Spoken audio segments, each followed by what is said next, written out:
That and a lot more. Formula 4s will be the first event out for their two heat events, followed by the Northeast Legend cars.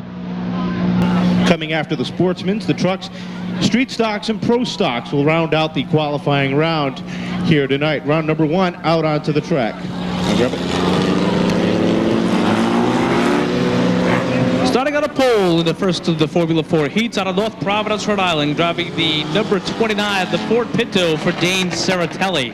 Starting alongside out of Swansea, Mass, the number 2, will be Guy Liggett. 2 rows back on the inside, driving the number 17 out of New Bedford, Massachusetts, is Nicholas Brightman, and alongside of the Express Embroidery number 65, Canberra, number 42, it's Lance Canberra, and alongside of the number 21 is Ned Ryan. Last year's champion, Billy Prisco, brings the number 88 next to post, and alongside the female driver out of Westport, Massachusetts, is Jessica Manchester.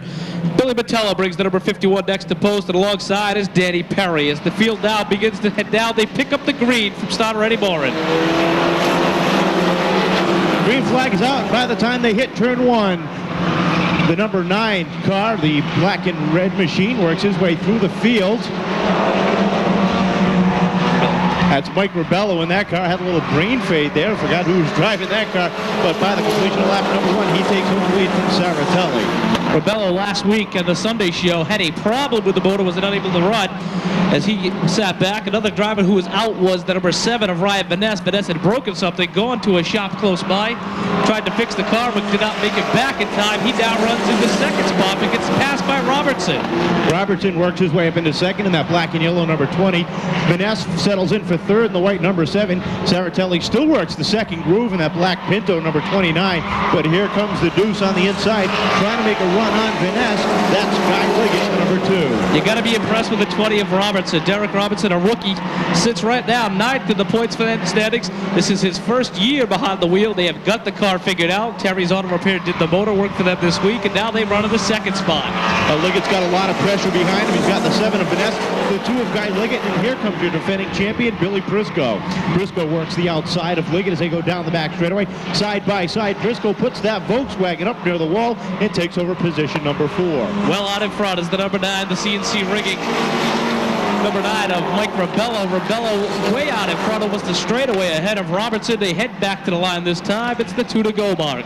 Well, Robertson came out of turn number 2 with a 5-car length lead over Prisco. He comes out of turn number 4 side by side as they battle for second. Prisco in the red and white 88 works the back bumper of the 20. Robertson drifts up high off of turn number 2, and Prisco gets by. Robertson of the Meineke muffler number 20 is not used to running the power that he has. They figured out the motor problem. Now the car has a pretty good push, but that's not going to happen when you got a guy like Prisco. Prisco goes right by and now sets his sights on Mike Rebello, but I'm sure he's going to run out of time. Well, we've got 2 cars around in turn number 4, the 17 of Brightman, and trying to get a number on the other car. And it looks like the 51 of Bill Botello got together off of turn number 4, so that's going to bring out the caution with just 1 lap remaining in this first Formula. Mike Rebello taking down the win in the numbers 9. So Rebello holding on, picking up the win. Second is the 88 of Frisco. Third goes to Robertson. Fourth to Danny Perry. Fifth to the 7 of Vanessa. Sixth is the number 21 of Ned Ryan. Guy Liggett, Canberra, and Bob Baroda. Speedway, this is the way they're scheduled to go. 13 cars will take the green flag in this 8-lap heat event. On the pole out of Jamestown, Rhode Island, the ALT Construction Custom Tile Setters car number 86. It's Bill Caswell. Outside of Caswell out of Midway, Massachusetts, the Norton Motorsports number 33 for Steve Norton. 2 rows back on the inside out of Warwick, Rhode Island, it's Mike Vaness in the number 3. Outside of Vaness out of Warwick, Rhode Island in the number 8, the Sprague Motorsports machine for Brian Vincent. Starting 5th on the field out of Fall River, Mass, the Sprague Motorsports number 10 for Lee Hayes. Outside of Hayes out of Pawtucket, Rhode Island in the Dickinson 03, it's Scott Fitzgerald. Starting 7th on the field, the G-Lopes Construction K&D Collectibles number 1 for Manny Dias out of Woonsocket, Rhode Island. Outside of Dias, also out of Coventry, the number 37 for Mike Brodeur. Well, Lee Hayes had a problem last week as a timing belt broke in practice. Sort of the 8. Huh? The 8 into that one. It looks like he's got that car straightened out for today. The field comes off at turn number 4. Eddie Moran waves the green flag, and Caswell gets the jump over the 33 of Norton, holding the number 3 of Vaness right on his back bumper. Well, last week, Vaness had a great run going till a caution came out. The 33 goes around. That's Steve Norton. With the Escort, he goes around in the second turn after some contact, and apparently the caution has to come back right out. Well, Norton trying to get that 33 refired, does just as the caution comes out. 3 of Scott Fitzgerald, that car, his own car, had a fire problem. Well, a couple weeks ago, he is now driving the 03 out of the Rebello Casto team. And that's, matter of fact, that's one of the cars that Ron Casto ran a couple of seasons ago, or last season, and you can see it's still running strong. Green flag is out, we're back underway, and this time the 86 of Caswell does not come up to speed as Vaness takes the lead out of turn number 2. Vaness had a good run on Sunday, picked up a second spot, but now he sits out in front in the heat and try to do a little bit better this week. It's now here comes Caswell, he makes contact with the 03 of Fitzgerald. Fitzgerald goes around, gets hit by Lee Hayes, everybody keeps going. Well, Hayes has a lot of body damage as he pulls that car through the infield, and it looks like he's trying to get back to the rear of the field. If we stay under green out front, Vaness opens up a 10-car length lead over Bill Caswell, who sits second. Third is the 37 of Brodeur with Casto and Fitzgerald, your top 5. Well, Stacy Perry having a problem with the 49, can't get that up to speed, and unfortunately, once again, Lee Hayes has been bitten, and he heads to the pit area with the number 10. Well, the battle heats up for a second as Vaness continues to pull away. Now a full half a straightaway ahead of everybody else. Battle for second between Caswell and the white 86. Here comes Ronnie Castle in the orange and white 0. Brodeur in the yellow and blue, number 37, tries to make it 3 wide. This time by, they get the halfway. Well, the number 37 goes to the bottom side of Caswell. Caswell pushes out. He takes over the second spot. So 2 of the Vanessa cars are 1 and 2. Well, you worry about the car on the outside, and that's exactly what Caswell did. He drifted up high to protect the lane, but the 37 of Bob Brodeur got by on the inside, and he takes over the second position. Mike Brodeur, the number 37, trying to catch your leader, but he's got a long way to go. One driver who was uncharacteristically slow for the last few weeks is Manny Dias. He puts the hand up at the number 1. The G-Lopes number 1 now goes off the pace. 2 to go this time by as your leader streaks down into 1 and 2. Gets the car a little bit loose, but he's trying to get a feel for the car now. He senses he's got a decent lead over the field and wants to see what the car can do. White flag is out one more time around. That's the thing about Mike Vanessa, the Terry's Auto Repair number 3. He knows he's well out in front. He's going to try a couple different things, try a different line, trying the brake a little different to see how if he can make the car run better. He constantly works to see if he can get the car to work a little better each lap. This time by, the car does work as he picks up the win. Off the fourth corner, battle for second. Castro trying to get a run on the outside, but Mike Brodeur is able to hold Castro off for second. Fourth will be the 86 of Bill Caswell and the 03 of Fitzgerald rounding out the top 5. Make it up to the Pro Stock division. And from talking to a lot of people over the last 2 weeks, the Sportsman race is one of the best races to watch right now. Well, one car you want to keep your eyes on is the 70 of Glenn Lawton. That car has been strong all season long, been consistent in the top 10. Green is out as they head down. St. Pierre gets the jump over the side man, Kenny Bamford. Bamford tries it up on the outside, but he's going to contend with Glenn Young. The Fireball makes a move down low to take away that second position. That's the red and black number 99 battling with Kenny Bamford in the black and yellow 88. Double ride off the second corner and give the advantage to Young. Here comes the Furnace and Duck number 25 for Brian Souza. Young has had a bad few opening weeks, but he has now straightened the car out. He's running in the second spot, but he's going to contend with the Henela Harry's number 36 of St. Pierre. St. Pierre does not want to give up the lead. He pushes out wide. Young looks to the bottom side, has to tuck it back in. No, he's going to hold the spot down there. Keep your eyes on St. Pierre. He's not going to give it up on the outside groove. St. Pierre trying to pinch the 99 down to the bottom, and what that means is make the 99 work to get to the inside. As he does, Young takes over the lead down the back straightaway as the 36 of St. Pierre tries to hold on for turn 4. St. Pierre sideways off the corner, but he tucks it back in. As he's on the outside groove, he doesn't get the bite he needs. Here comes the Tin Man, Brian Souza. Souza brings the John McHenry 25 to the bottom. He takes over the second spot. Well, that keeps the bottom lane open as Linwood Cowan in the number 56, the black Lumina, as he gets by on the inside, and following him is the 70 of Glenn Lawton as the outside line starts to backpedal a little bit more. Halfway this time by, as we said, keep your eyes on the 70 of Glenn Lawton. Lawton now starts to step towards the front. He's running in the 5th spot right now, but St. Pierre is on the backslide. Down the back straightaway they go. Your top 2 leaders run nose to tail. The 99 of Glenn Young, the 25 of Brian Souza. Souza gives him a shot through 3 and 4 to let him know he's not going to finish this one easily. John Woodward brings the neon orange number 28 to the pit area. Nothing but tough luck since the beginning of the season. As the field now begins to string out, it's Glenn Young, Brian Souza, Linwood Cowan, Glenn Lawton, St. Pierre, Dean Petty, and side-by-side now racing is Kenny Bamford and Kenny Spencer. Well, Glenn Lawton in the orange and white 70 trying to drift that car up into the second groove, trying to get some momentum in that POC Gases number 70 because that means he's going to work the outside. Kenny Spencer has a problem in the number 3. Tough break for the second place point man right now in the Sportsman division. Spencer is off the pace. He has picked up a win early in the season, but unfortunately right now he's going to draw the caution. It looks like the car is shut off. Kenny Spencer was not going to make it back into the pit area as that car comes to a coast underneath the Dakota RT sign down in turn number 2, and that brings out the first caution for this first Sportsman heat event. Well, the car was shut off when it came by. There was some bumper tag deep in the pack, so you got sitting third on the field right now. The Ed Hollowak sponsored number 56 is Linwood Cohen. Eddie Hollowak, longtime supporter here as well as a driver. Hollowak, one of the Daytona Dash drivers at the Daytona Speedway. Sitting down watching, here they go. The green is out. Young gets the jump, and Sousa's not going to let him go that easy. Side by side down into 1 and 2. Young down low. Sousa up high, tries to get a run going down the back straightaway. Can only stay with him up to the door and make that settle in behind off of turn 4. There's 2 to go. 2 to go this time by for Fireball Glenn Young, but the Tin Man, Brian Sousa, looks to the bottom side, tucks it back in.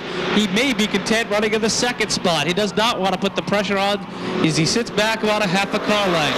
White flag is out, final time around, and Glenn Lawton trying to work that second groove as he gets by Linwood Cowan by about a wheel, but not much more as they come off at 2. Now he gets a jump. Checkered flag is in the air. Back to the line this time. Sousa looks to the bottom, fixes it up. Glenn Young picks up the win. Second is Sousa, third is Glenn Lawton, and in fourth is Linwood Cowan. DAC, they had a fundraiser. State Representatives Phil Travis and Rhode Island Representatives Charles Fogarty were on hand. I raised a little money for the team as well for Rhode Island Organ Donors Association Coalition. Green is out, and Laurel gets the green as he drag races with Paul Vanessa to 1 and 2. Vanessa tries to hang on the outside. Becker in the 00 trying to work his way through on the bottom. As your leaders go side by side, Rob Doobie got that car straightened out, and he joins the field at the rear. Paul Vanessa back after missing the first couple of weeks. He has had some problems with the car, but now it looks like the car's running pretty good on the outside groove, which is the hard way to go around. Well, he settles in for second right behind Ron Lauro, and that opens up the outside to the 8 of Ed Gannon. Gannon's now got an open groove to the outside as he tries to get around the 00 of Mike Becker. Still, Doobie had come back out, but unfortunately some problems with the number 44. He is still off the pace. Looks like he'll be making the hard right turn to the pit area. A wrap to the back bumper of the 65 as Vanessa lets him know he's there. Well, Mike Becker is running what they call a groove and a half. The car isn't extra wide. He's just making it seem that as he runs in the middle between the inside groove and the outside groove. Up front, we've got a battle for the lead. Two friends running side by side. Vanessa rubs the wheels with the 65 of Ron Lauro. As he looks to the bottom side, they drag race. Lauro steps the throttle up down the back straightaway, but Vanessa has the bite down the bottom side. Double wide off of turn number 4. Mike Vanessa, the maroon and white number 9. The Rocket Ron Lauro in the black and burgundy number 65s. They battle side by side. Give the advantage to Lauro on the outside as they head into 3. That Nat motor really pouring the power on the outside groove. He just cannot get the car to the bottom side. A wrap again to the back bumper, this time to the back bumper of Becker from the 26 of Peter Fernandez. Fernandez now takes a look to the inside of Gannon. That's a battle for second, for third, fourth, and fifth as the 00 Becker sits there waiting for something to happen up front. One driver sitting patiently in the back. That's the 81 of James Lawrence. Lawrence, the defending champion, just riding around, waiting to get through. Everybody starting a little bumper tag in the middle of the field. Well, keep your eyes on the 26 of Peter Fernandez. He's been trying to go to the inside of Mike Becker, trying to make it 3 wide. He did it the last time down the back straightaway. Closes a gap, but settles in back behind. What that's going to do is push Eddie Gannon out 3 wide, and that's not where you want to be, especially in a qualifying position. Well, it may not be where Gannon wants to be, but look at the 21 of Bedreau. I think that's where he's headed as he looks consistently to the outside of Bob Clark in the 96. Corey Bedreau and the guys, Bobby Soucy, Tommy Hewitt, they have that car running on rails the last few weeks, and if anybody can go to the third groove, it's Corey Bedreau. White flag is out one more time around as they come out of turn number 4. Paul Vanessa and Rocket Ron Lauro continue to battle for the lead. This time it's Vanessa across the line. Becker getting all crossed up and taking a few guys with him. He has got the 26 pin to the bottom. Contact again. Becker just cannot hold the car down. Laurel gets a bumper tag from the Gannon, but back to the line, it's Paul Vanessa. Vanessa will take down the win. Lauro in for second with the 8 of Gannon, the 96 of Clark, and the 26 of Peter Fernandez rounding out the top 5. So the outside of he with the 9 junior of Ray Sagowski, the 19 of Jeff Robitelli, the 17 New Jersey of Ben Seitz, Bob Vogel in the number 3, Mark Waldo in the 94, and the X7C for Ron Carrero. In this first heat, 14 cars will take the green flag. Kevin, the number 36, usually driven by Greg Warzika. Warzika out on a repercussion, so they could put the number, they put Patero behind the wheel of the 36, and former, usually driving for the NEMA Midget Association. Well, green flag is out. They go down the back straightaway. David Cassie in the 31 takes over the lead, but the 22 of John Peterson trying to get back on the inside. Here comes the number 7 machine of Joe Boyer as he tries to work his way towards the front. Keep your eyes on the number 17 for Ben Seitz, one of the young drivers of this division, one of the young stars of this division. Here comes Ahern in the 4. He goes to the bottom side in the American flag colors. Keith Patella didn't take too long to get the feel of a 5/8 scale legend car as he works his way underneath the 7 car, who sets his sights on Cassie out front. Usually Botello sits behind the wheel of a high-powered NEMA midget as they ran last week. Botello had a run last week in the car. He now sits behind the wheel of the WEFT Auto number 36. He sits in the second spot behind the number 31 of Cassie. Cassie starting to show a little wear as the car steps up. Botello had a shot, but he got sideways. Well, here comes the 17 of Ben Seitz. Seitz started 8th on the field, now sits 4th under a blanket battle for the lead as Cassie drifts up high. Botello takes a look down low off of turn number 4. 5 down, 5 to go. Seekonk off the pace with a 9. He gets it tucked back in. He tucks back in line. But look out in front. Here comes Botello. Botello got the 36 out front, but only for a moment. Ben Seitz wants a shot at the lead. Seitz takes a look down low. We've got one car wound up at turn number 2, trying to get a number on that machine. And that is the 45 car of Jerry Crawford, number 17.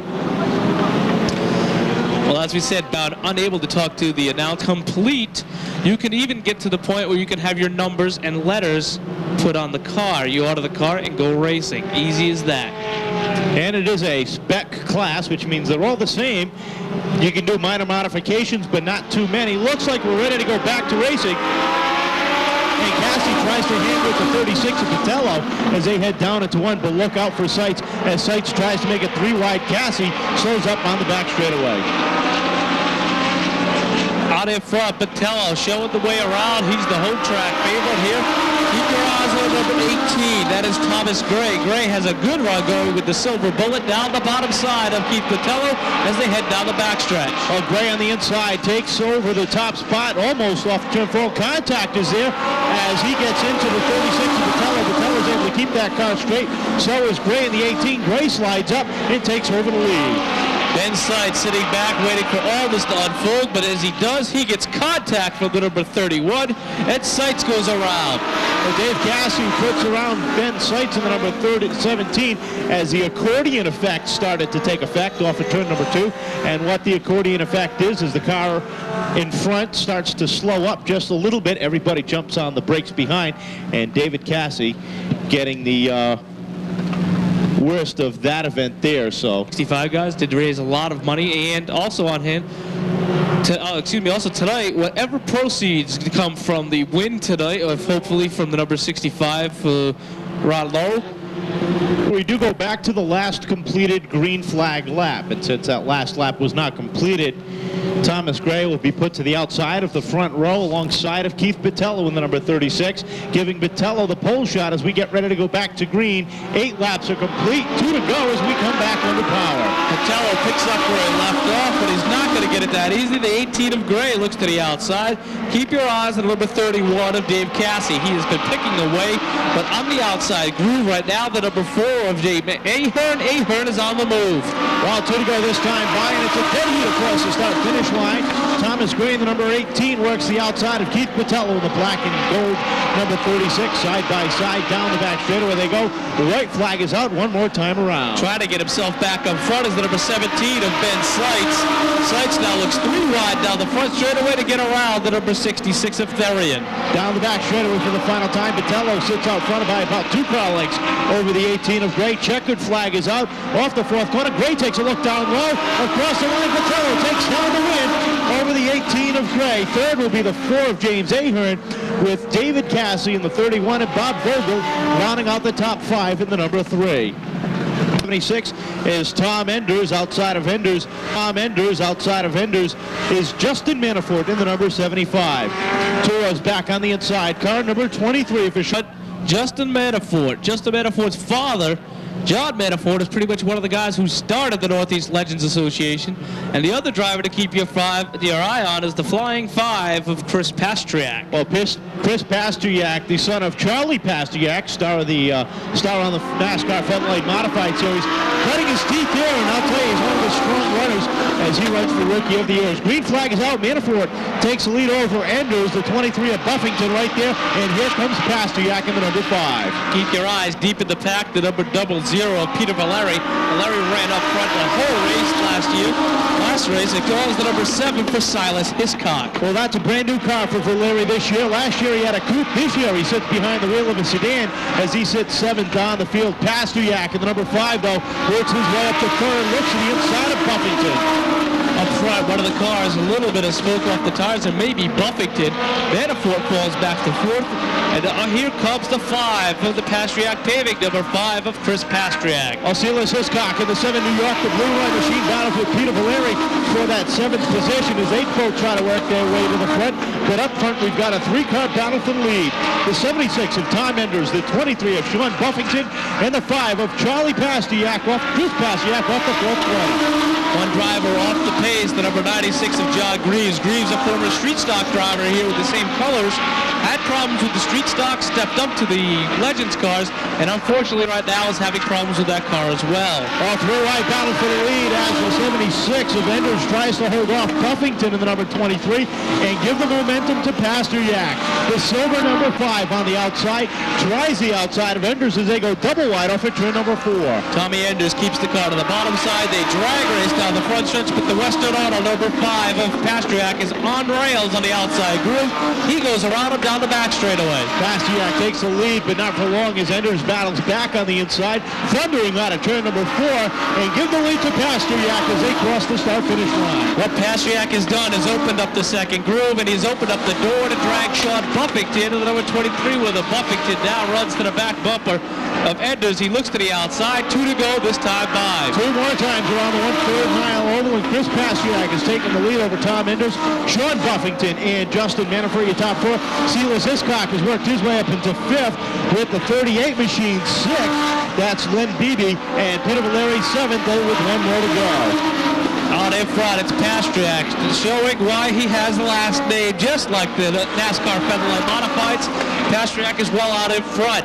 He is about 3 car lengths over Enders. Back to the line, it's going to be Chris Pastriak, Tommy Enders, Sean Buffington, Justin Manafort, Silas Hiscock. The number 38 for Len Beebe and the 00 for Peter Valeri. And rounding out the 10, Ritz Spargo with the number 16. The 6 machine of Vinny Esposito, and the 29. Home, go move your vehicle immediately. Green flag is out. We're underway with the first Seekonk Sports Truck Heat. Richard Turpinning and Bernie McDermott bring him down for the green flag. Down into 1 they go. Turpinning takes the lead. McDermott trying to hold on the outside. The number 5 is another vehicle that has been built out of the stables of the Shady Tree Auto Sales, as well as the 28 and the 24. And right now, Rich Turpinning shows why those trucks work as he is out in front. Well, George Rigo takes a look to the outside groove 3 wide as he gets by McDermott. McDermott starting to lose a lot of ground as he gets kicked up into the 3rd position. Rigo in the Ashley Ford car, truck number 64 has already got 1 win, but he brings the Cape Way Roofing number 64 to the 2nd spot now as he goes around Mike Butts. While the outside groove is open now as Billy Flint in the number 13 works the outside of Brian Clark in the number 21. Right behind them is Billy Clark in the number 1 and Ray Soulier in the 24. Everything pretty quiet all the way through. Josh Wheeler well off the pace with the 99. Out in front, Turpinning goes around after contact with the 63. We were just about to say as Rigo took over the lead. Turpinning finds himself facing the wrong way. He is off the racing surface. No caution is out as of yet. On the 26, Mark DeJesus gets a little bit squirrely off the 4th corner, but the caution out for the number 5, Richard Turpinning, as he is unable to get that number 5 refired. Back with Mike Butts of the Fox Toyota 63, and he found himself around division. Standing rookie. Also another rookie is Bernie McDermott in the number 84. He said 17 million different combinations you can run. So this is one of the most competitive divisions that we have here. Up in front, the number 64, the Cape Way Roofing 64 for Rigo. Rigo picking up a win already this season This is right now 6 in the points. Green is out. Rigo gets the jump over Mike Butt. Rigo slides out front. That gives the opportunity to Billy Flint to close the gap, as he does nicely as they head off at turn number 2. Billy Clark battling the inside of Brian Clark as they go down into 3. Oh, the Bug Stevens Freetown auto parts number 13 for the Bulldog. Billy Flint. Flint showing why he's last year's champion. He runs in the second spot and now begins to make shot as he runs after the 64 of Rigo. Well, down the back straightaway they go. They've got a two-truck cushion between them and about 3 truck lengths back between them and the 63 of Butts. Butts drifts up high. The one of Billy Clark took a look to the inside at the halfway point. If you take a look over the right-hand shoulder of the 24 truck of Ray Solier, you see the inboard camera for Frank and Helen's video. Contact, he just got a wrap from the rear for Mark DeJesus. Well, the accordion effect took a place there as DeJesus got into the back of the 24 of Solier, and he's going to bring out the caution as he sits stalled off the third corner. So seeing a lot to do here around this 1/3 mile oval. If you've been here before, a big welcome back. If you've never been here before, well, a big welcome down to the action track of the East. We'll give you a little tour around the Speedway. Up here on the main straightaway, the announcers in Scorers Tower. You can see that sitting high above trackside on the midway. Right below us on the east side, or the turn 1 side, is the Seekonk Speedway souvenir booth. You can pick up your Seekonk Speedway souvenirs, hats, t-shirts, bumper stickers, sweatshirts, jackets. They also have a full line of children's clothing, bibs, toys, yo-yos, coloring books. And for those folks who do pick up a coloring book for their youngsters, they can pick up a free set of crayons as well. Down for the green this time, George Rigo is going to bring him down on the inside with Billy Flint in the red and black number 13 outside. And again, Rigo's able to get the jump. Flint settles in behind. Rigo, former pro stock driver here as well as a former late model driver. He now shows the way around, but he's got some tough competition when you got Billy Flint. Wrap it on your back door. The Brian Ferrero owned number 13 runs extremely strong. Well, Flint closes up to about a half a truck length, but that's about as far as he's been able to close the gap as they go down the back straightaway. Brian Clark, the number 21, works his way to the outside into 3rd. You look inside the cockpit, you see some of these drivers really working over the steering wheel. 2 drivers that you barely see move their hands are Billy Flint and George Rigo. These 2 trucks and drivers are extremely smooth. They never see the hands move on the steering wheel. Well, you say hands, but when you talk about George Rigo, you got to make that singular because he's been known to drive with one hand around the speedway. 2 laps to go. Rigo continues to set the pace. Rigo well out in front now. The Ashley Ford Capeway Roofing number 64. He has the white flag as he comes this time by. So one more time around for the Ford for George Rigo. Well, down the back, Flint in for 2nd. Brian Clark for 3rd with the 63 of Mike Butts and the 28 of Kevin Casper rounding out the top 5. Kevin Casper picking up a 5th with the St. Anne's Credit Union number 28. Last week, Casper ran on the Sunday show with the school bus demo in the Formula 4s. At that time, the number 28 did pick up a win, so Kevin Casper still running pretty strong. Oh, it's just Ray Solier just letting Kevin Casper know he's there, and as well, Rich Turpin saw that and let Kevin Casper's mentor, Ray Solier, know he was there as well. Well, for it's Robert Sloan. Jay Macedonio on a Rhode Island brings the Columbus Oil number 14. Next alongside is Joe LeMay. Johnny Tripp, Hugh Bowser, Dave Da Silva, and John McHugh sit next on the field. Green is out, and Tracy Olek gets the jump. Off the pace is Carrero because here comes the Brightman number 27, and here comes the 92 from Macedonio. Macedonio works his way up into 3rd. Here comes Kiefer. Oh, the 94 of Carrero goes around just in front of the back half of the field. Everybody's able to make it by, but Carrero's 94, and now she gets it refired as she rolls that truck down into the infield as the caution comes out. Carrero fighting an ill-handling truck all year, and it just goes around up from under her once again. Just grazed the number 49. They've got photos of them, of course, also in the Northeast Midgets that were on hand last Saturday night. You can pick up a photo of your favorite driver. Green is out, and Tracy Olek gets the jump into Patello number 87. He goes back to the lead. Here comes Brightman of the Kings in 27, and once again, Macedonia with the Columbus Oil number 92. Keep your eyes on the number 18. He is already 3 wide. That's Johnny Tripp. Trippi trying to work the outside of Kiefer and LeMay as they go down into 1 and 2. LeMay down low in the black and white, number 17. Trippi up high in the black, number 18. And Tom Kiefer in the orange and yellow, number 2. Kiefer had nothing to do but back off as the veteran Tripp said, I'm taking the spot whether you like it or not. He now runs up to the 5th spot. Here comes another veteran down the bottom side. That's Joe LeMay.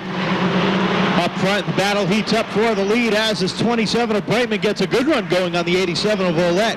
Brightman on the outside in that purple and white Dodge powered vehicle, and the Chevrolet of Olette in that red, white, blue, and yellow, number 87, give the lead to Brightman down the back straightaway. One truck sliding back is the number 92. That's Macedonia with the Columbus oil truck. He is off the pace a tick, and what that's doing is slowing down Johnny Tripp. Tripp now ducks to the bottom side. He gets around Macedonia. As they head back to the line, Brightman is going to pick up the halfway mark. All 5 down, 5 to go for the Seekonk Sports trucks as Brightman opens up a 2-truck length lead over the 87 of Tracy Olette. But Olette's got that position shrinking, or at least the cushion he had, as the number 4 of Robin Sloan has closed the gap to about a half a truck length. The young female driver gives nothing up to the drivers in the male division. She knows how to get this WWF number 4 around, and she now looks to the back bumper of Olette. Olette has his mirror full of the yellow Ford of Robin Sloan. Well, Sloan settles in on the back bumper, looks to the low side off of turn number 4. Can't get it done as she settles in back behind Olette, able to hold her off. Well, out in front is Brightman, but keep your eyes. Here comes Tripp. Once again, he now goes to the outside of Jay Macedonia. That's 5th position down the back straightaway. This time by, Brightman gets the 2 to go. Well, Brightman opens up to about a half a truck length lead, half a straightaway lead over the 87 of Olette. Trippi working the outside. That's a battle for 4th as they go down the back straightaway. White flag is out. This time by for Mike Brightman. Brightman picks up the 1 to go in the Club Oasis number 27. This is the truck formerly driven by Dave Rosenfield. Now Brightman sits behind the wheel. This time by, he comes back to pick up the checkers. Back to the line, it's the Kings Inn, number 27 for Mike Brightman. Tracy Olette will hold off Robin Sloan for 2nd. 3rd will be Sloan. 4th will be the 17 of Joey LeMay. And rounding out the top 5 will be the 14 of Macedonia. So there you have your top 5 for the 2nd Seekonk Sports Trucks Heat event. For Bobby Rose. Starting 13th is Brian Connors in the number 23, the Ross Food Service Boston Pushcart Concessions machine.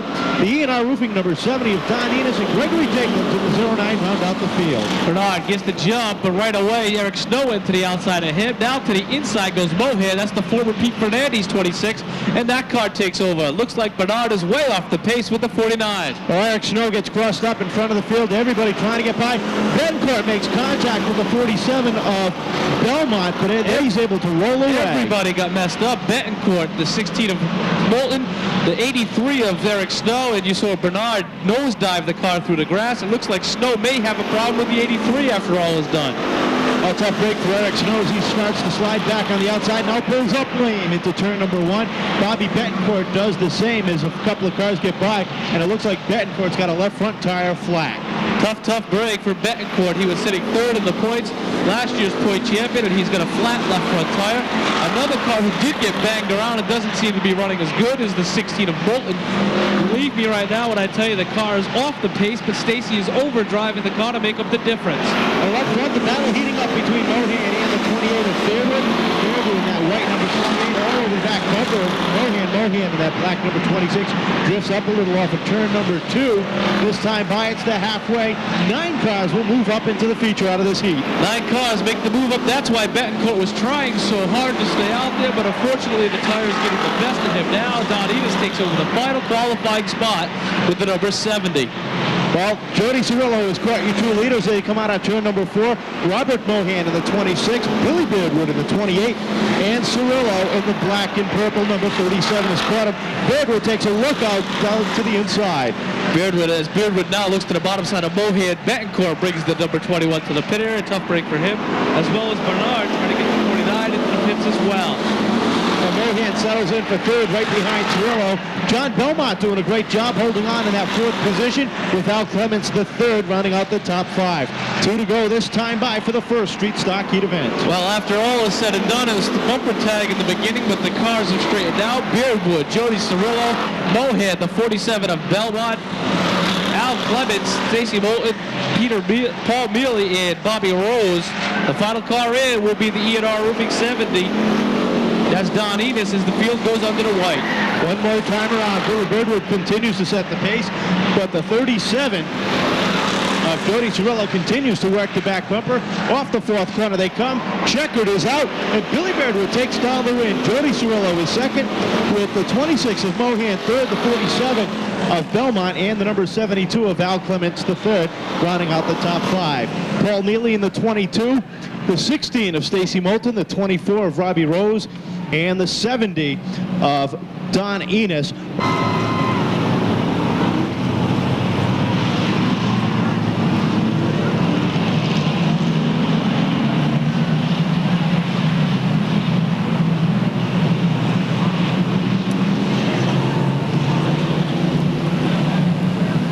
Looking for the green off of turn number 4. Barry Shaw and Rich Cavallaro bring him down. Green is out. We're underway. And the 85 of Shaw takes over the lead. Cavallaro holding on for second. Here comes the deuce of Rio and Kevin Folan in the red number 17. That's a battle for third. Give that position to Folan. Off of turn 4 they come to complete lap number 1. Barry Shaw continues to set the pace with the 6 of Cavallaro continuing to look to the inside. Shaw, former mini stock driver here, now sits out in front. His brother goes later in the field.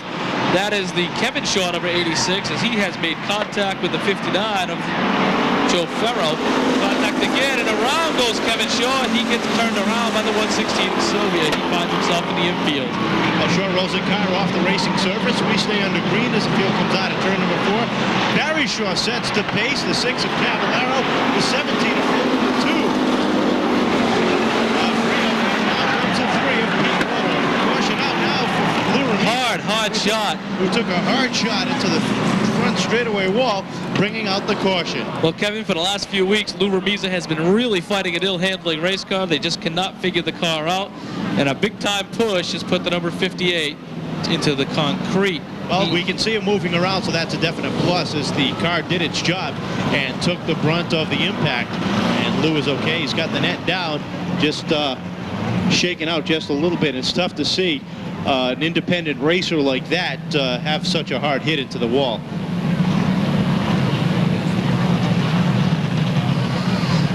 Well, 9 cars make the move up right now. That's good from the 36 Sportsman team of Ron St. Pierre. Sherman is in the infield. The green is in Eddie Morin's hand. Barry Shaw on the gas. The green is out, and Shaw gets the jump over Rich Cavallaro. Well, down into 1 and 2 they go. Kevin Folan works his way up into second as he battles the inside of the number 6 of Cavallaro. Side by side, Cavallaro gets extremely loose heading into turn number 3, but he settles in back behind in the 4th spot as Pete Rhoda gets by as well. Well, it looks like Cavallaro, the East Providence towing number 6, has slapped the wall. He has a white wall on the right rear of the car. That may have knocked the rear end over a little bit. The car seems to be running pretty straight. Keep your eyes on the 3 of Pete Rhoda. 2 feature wins already. As of right now, Rhoda is running extremely strong. Well, 9 cars would make the move up out of this heat event, and right now that battle is between the 12 of Mark Langlois, the 59 of Joe Ferro, John Claspy, the number 57, the 02 of Tom Kelly, and the 32 of Bernier. Well, Claspy fighting an ill-handling race car. You remember a few weeks back, he took himself hard to the outside wall to make contact with another driver. Had to take it out of the car. The car was out for a few weeks. Claspy did suffer a concussion, but is back behind the wheel of the last few weeks and has problems with the number 57. Claspy fighting a wicked push in the car, and what that is the car wants to push up towards the wall, doesn't want to turn off the corner, and that's smoking the right front tire. Battle for the lead now as Pete Rhoda works the inside of Barry Shaw, side by side into 1 and 2. Rhoda now turns the Vital Wood Products number 3 to the bottom side of the racetrack. He goes by Barry Shaw. Lake Mix, it looked easy, and the Camaro comes back and picks up the 2 to go mark. Well, Kevin Folan trying to work his way through on the inside as well, but couldn't get it done as he settles in for third. Pete Roeder starts to pull away, but just a little bit as Barry Shaw continues to hound the back bumper with one more circuit to go. White flag is out, and the streeter Peter Roeder brings the Vinyl Wood products. Manchester Racing Edges, number 3, down the back straightaway. The Crow Collision 85 for Shaw sits second. Third is Kevin Fuller with the full body chassis. But back to the line, it's going to be Pete Roeder. Roeder will take the win. Shaw in for second with Kevin Full in third. Rich Cavallaro just edging out the 116 of Jim Sylvia for fourth, with the 65 of Eddie Moniz rounding out the top 6. 7 through 9 is the 12 of Mark Langlois. The 59, the Len Ellis Racing Machine. It's Dick Houlihan. Starting 2 rows back on the inside out of Swansea, Massachusetts, the Baker Tractor, Levex Tree Service, rear of the field. One more lap before we go back to green. Next time by. Got to watch deep in the field, the 46 of Chad Chase and the 24 of Rick Martin. Those two cars were co-champions last year. Rick Martin taking home the driver honors with the 46 machine. The Joe Viveris machine taking home the owner's championship portion of the chase. Green flag is out. We're underway. And Dick Houlihan gets the jump over the 11 of Vinny Anarumo. Anarumo battles back on the outside as Danny Gamache starts to slide back just a little bit down the back straightaway. Vinny Anarumo, he's got a problem in that number 11 as that car is extremely loose as he comes off the corners. Up front, Dick Houlihan sets the pace. The 15 of Mike Hassel works the back bumper.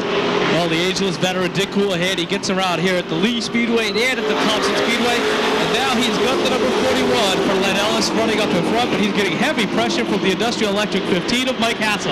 Hassel works that back bumper, but look who's coming up to fourth now. Chad Chase, the number 46, as he works the outside of Ray Lee and takes over position number 4, sets his sights on the 11. The Shark, Chad Chase, the Joe Viveris, number 46, has picked up 1 win this year as he now chases Anarumo, who also has a win last week. Both of these drivers are always in the front of the points, and as of right now, the number 46 of Chad Chase at second of the points to Rick Martin. Martin pulling back of the field. He's still trying to get around the 27 of Danny Gamache. Ray Alito comes across the start-finish line for lap number 5. Dick Houlihan continues to lead him down. The 15 of Hassel is second. They still run nose to tail. This time Byward at the halfway. Uncharacteristically, the 81 of Bobby Tripp has just not got the bugs ripped out of that car. Tripp sits in the back of the field with the Applebee's number 81. They cannot get the car to the front. He had a good run last week, and again the car went away from him, so he is struggling all year. Well, battle heating up for third as the 36 of Chase looks to the outside of Vinny Anarumo on the number 11. He settled back in, now looks to the inside off the second corner. Gives him a little tap off the corner, trying to get him a little squirrely. But it looks like Vinny Anarumo's finally got the handling down in that number 11. Well, the brand new distance Dale Shaw chassis under that car. That's the Baker Tractor number 11, back to the 46 of Chad Chase. The Shark sits just ahead of the ageless veteran Ray Lee. And here comes the low.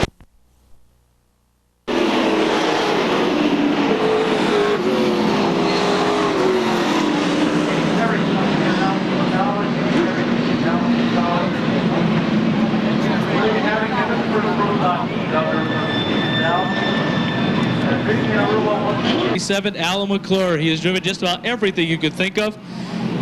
He resides in Derry, New Hampshire, but makes the trip 2 times a week down to work on the car in South Attleboro at the Peter Palm Landscaping Shop. Palm has a strong driver in Alan McClure. Green is out, and McClure gets the jump. Henshaw had a problem as they head down to 1 and 2.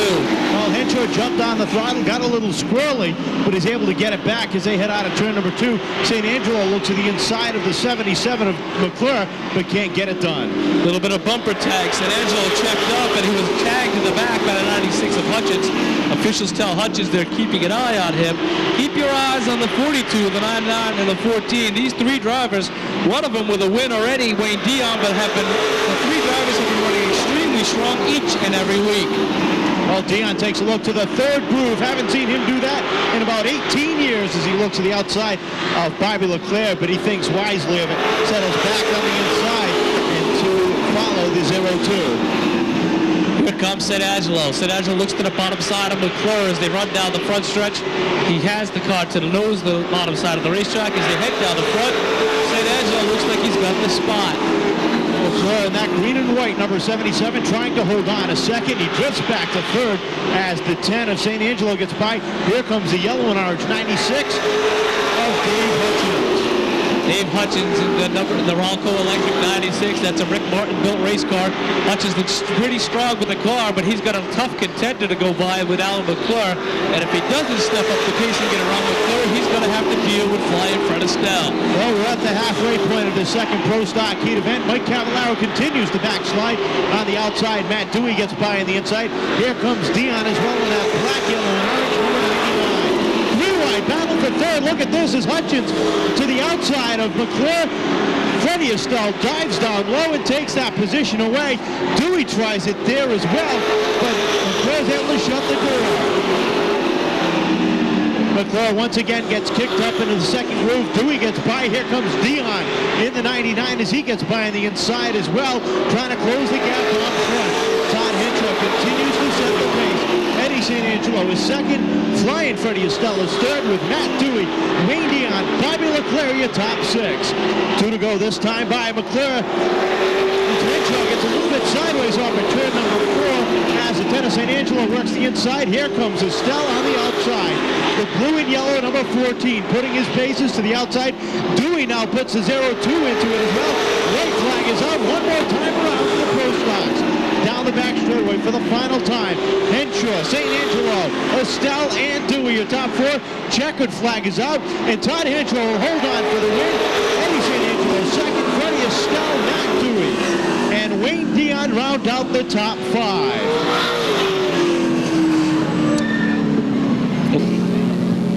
Couldn't get by Batella with the final laps, but still looked extremely, extremely strong. So he likes these short sprint races. So this might be his one race to pick up $100. Well, looking for the green off the fourth corner. Spargo and Pastiak bring him down. A dead even start across the line. Spargo leads him across down into turn 1. But look at Pastiak on the outside. Pastiak up on the outside group. Gets a push from Thomas Gray. Gray now runs to the third spot. Off the pace already, it looks like the number 36 of Batella. He just can't get the car to turn. Batello's car takes about 2 to 3 laps to come in, but once it does, it's a rocket. He gets a little bit loose out of turn number 2, settling in behind underneath the 18 of Gray. Still a drag race. The top 4 drivers under a blanket. Throw in the number 76 of Tommy Enders, and keep your eyes on Gray. Gray pushes the 5 down the back straightaway. Pastiak now has the lead over Ritz Spargo. Pastiak takes that Western Auto number 5 out front. The 18 of Gray gets extremely loose off turn 4 as he works the outside of Spargo in the number 16. Here comes Gray, but it looks like he may run out of time. He now takes over the second spot from Spargo, but well out in front now is the 5 for Pastiak. Pastiak, his father, a modified driver, his uncle as well. His uncle ran last week and finished second, but Pastiak looks out in front, and he's going to try to put the name up in front again. Off the fourth corner at the halfway point, Pastiak leads him down. Gray closing the gap ever so slightly, but he only has 5 laps to catch him and passing him. Catching him is one thing, passing is another, especially with these cars that they run extremely tight and fast. Batella is third, the 76 of Enders, and Bob Vogel is your top 5. Very fast, very lightning reaction race cars, but well out in front. Pastiak, Thomas Gray tucks in. This is for all the money. The only guy who gets any recognition in the Dash for Cash is the winner. He picks up the $100, and that's it. After that, everybody else just goes back and works the car over for the feature. Well, Pastiak pretty much has this one to himself. Second is the 18 of Gray. They have settled themselves away from the field with Batella, Enders, and Vogel, your top 5. Down the back straightaway one more time as the white flag is high in the air. It looks like Buffington and the 16 of Sprago don't have anything for your top runners. Down the back straightaway for the final time. Ritz Spargo has gone from leading this race to running last. Batella with a problem. He oversteers the car. Back to the line. It's going to be Chris Pastiak. Pastiak comes back the winner. And this may be like he's showing these guys what he's got for the feature. As we said, the only guy who gets any recognition here is Pastriak. He picks up all the money in the dash. There were 12 drivers scheduled to start, but Romiza, Chris Rio, and a few others were unable to join the rear of the field. No start, dragons, no start. A few drivers still out of lineup here.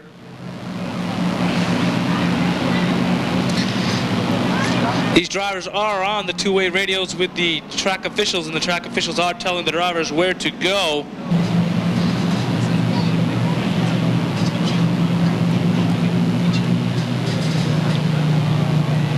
Gregory Jacobs, Tommy Kelly, Brian Cotters, Henry Bernier, Betancourt, Clasby, Bernard, Shaw, and Nancy Sherman. Green is out, and Gregory Jacobs gets the jump over Tommy Kelly. The 09 heads down to the inside, but Kelly makes quick work as he goes to the outside. A problem on the start. Sherman is the first car out. She cannot get the 67 going. Down the back straightaway, Tommy Kelly with the number 02 as he brings the car down onto the front straightaway. He looks like he's got the TRC car number 02 out in front, but keep your eye on the 21. He's already coming to the front. That's Bobby Betancourt. Very uncharacteristic that Betancourt would even run the consolation rounds. He usually qualifies for the heat. Last year's street stock champion. Now he's showing why as he lost the left front tire after contacting somebody else. Brand new rubber on the cars. He's now in the bottom side of Tommy Kelly. Sherman with a problem with the number 67. She's limping toward the pit area. Look, hopefully she'll get the car in. Betancourt now takes over the lead. The fishing vessel at the bay. Williston's Auto Electric number 21 down in front. Sideways is Tommy Kelly. And Nancy Sherman has the 67 stopped in the pit area, and the caution is out. Feature. The number 32, the Roses towing on their way down now to give the number 32 to Linda Lovewell, owned 32 of Henry Bernier, and assist to the pit area as well. Walking through the midway as well. Well, ready to go back to racing action. Green flag is out. Betancourt picks up where he left off, and that's up front. This is another practice issue for him. He'll have to start towards the rear of the field, not too much further from where he would have started originally, though. The point system relegates the faster drivers to the rear of the field. If they're that fast, they can get back to the front. Another driver you do see off, not running tonight, is Keith Morrow. Morrow is walking down through the seats on the front straightaway. Unfortunately, that number 38 lost a motor this afternoon, so he is in the pits and on the trailer. Back out in front, Bobby Betancourt, well out in front now as he picks up the halfway mark. He is about 4 or 5 car lengths over Tommy Kelly. A battle for third heating up between Gregory Jacobs in the 09 and the 57 of Clasby. Clasby in that blue and green number 57 as he works the outside of Gregory Jacobs in that black 09. Clasby overdrives the race car down the front straightaway as he tucks it back in. The car has a pretty good push as he sails it through the corner, but it has a lot of motor with that car, and that's lighting up the rear wheels. Well, double wide off for turn number 4 they come. A little right rear tire smoke one more time from Clasby as he continues to battle with Jacobs. That's for the third position, a full straightaway behind your second place driver, Tom Kelly in the 02. Connors gets the 23 sideways, straightens it back out. Everybody qualifies. I'm not sure if the drivers know that at this time. 2 to go this time by for the field. Out in front, Bobby Betancourt, the Williston's Electric 21. He'll pick up the white flag this time by. One more time around for your defending Seekonk Speedway street stock champion as he goes down the back straightaway. A commanding lead over Tom Kelly in the 02. Down into 3 and 4, putting that car through its paces. Checkered is out, and Betancourt will take the win. Bobby Betancourt picks up the win. Tommy Kelly, the TRC Motorsports 02 second. Back to the line, it's going to be a race. Gregory Jacobs in the 09, Johnny Clasby, Brian Cotters, Teddy Bernard, and Kevin Shaw. So all these cars are qualified. 8 cars did make the move up. Helen in the 94, and Joshua Wheeler out of Rehoboth in the 99, rounding out the field. Green flag is out. We're underway.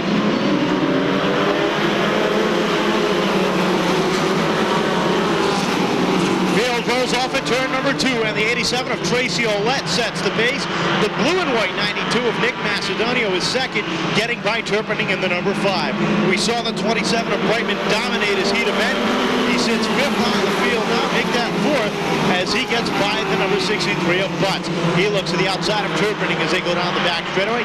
That's the battle for 3rd, heating up as Turpinning looks to the inside of Macedonio. Brightman gets loose off the 4th corner. He loses several spots as Tom Kiefer in the 2 and the 64 of George Rigo both get by.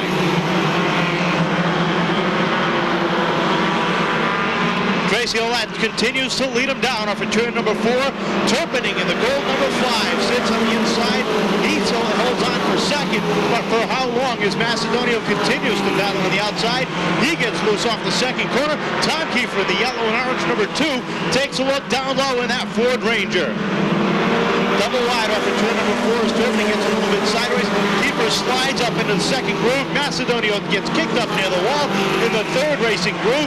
He's got to back out of it just a little bit, and that opens up the groove for the 64 of George Rigo.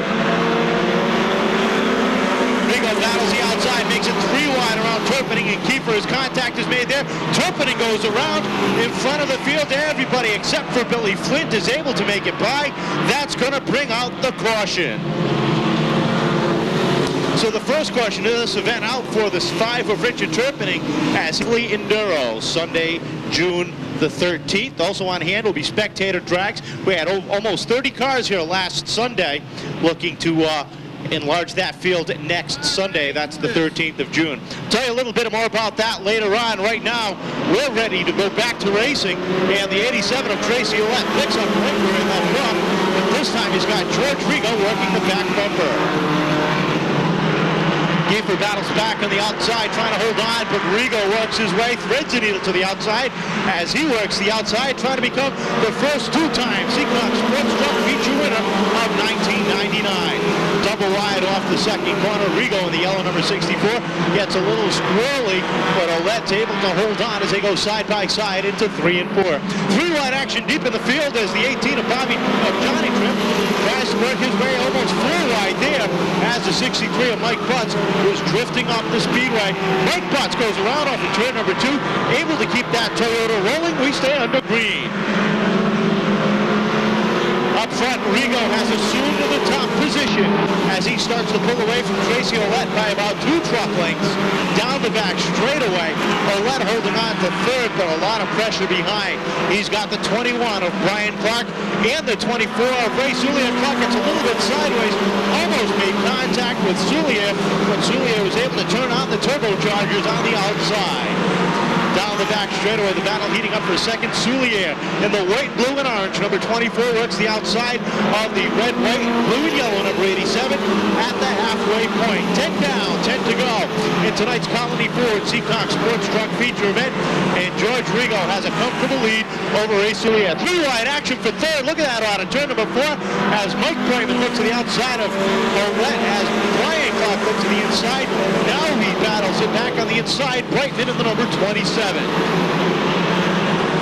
Top 4 runs single file. Top 6 is Billy Clark in the number 1. Works the way outside of the 2 machine of Tom Kiefer as they go double wide. The Colony Ford trucks number 2 of Kiefer trying to hold on to a top 6 position. But the number 1 of Billy Clark continues to battle on the outside. Up front, George Rigo continues to pull away almost a full half a straightaway lead over the number 24 of Soulier. Down the back straightaway one more time. The only battle right now in the top 10 is for 8th. That's the 18 of Johnny Tripp and the 1 of Billy Clark. Clark starting to backslide just a little bit on the outside as Tripp slides up in front. Robin Sloan in the number 4 gets underneath to take away that position. 5 more times around the 3rd mile oval for George Rigo, Westport, Mass native, as he continues to set the pace. Ray Soulier is 2nd. Battle heating up for 3rd between Brian Clark in the 21 and the 27 of Mike Brightman. Brightman works the back bumper, takes a look to the outside, settles it back behind off of turn number 4. They start to close the gap between they and Soulier off the 2nd corner. Your leaders in lap traffic, Billy Clark in the number 1 is off the pace. He keeps that truck rolling. 3 more times around for Rigo as he comes off in turn number 4. Soulier in your top four. They have about a full straightaway lead between they and the 87 of Tracy Olette. This time by, the popsicle sticks are up in the air, and the 64 of Rigo has 2 laps left.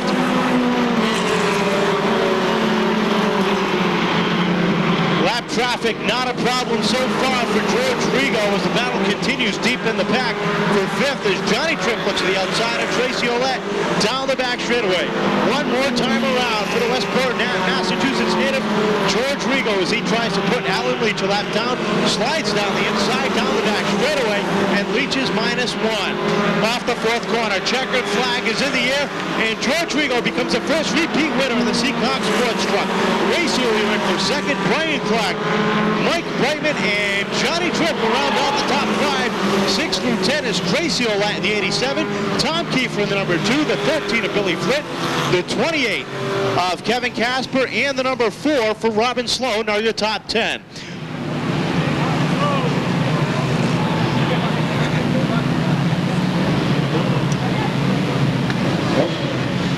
But taking down the win number 2 for the 1999 season, the Raceway Auto and Truck Sales Capeway Roofing Systems number 24 for the Westport, Massachusetts native, Dartmouth, Massachusetts native, in the Colony Ford Trucks Seekonk Sports Truck feature event, George Rigo taking.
Congratulations.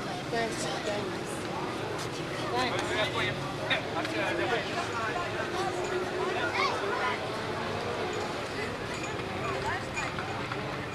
Taking pictures. We gotta get all the props there, George. Yeah.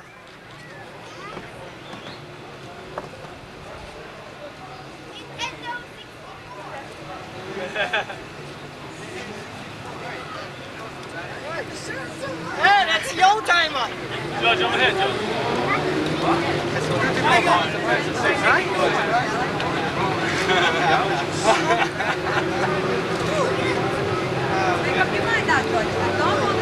Pick up that too.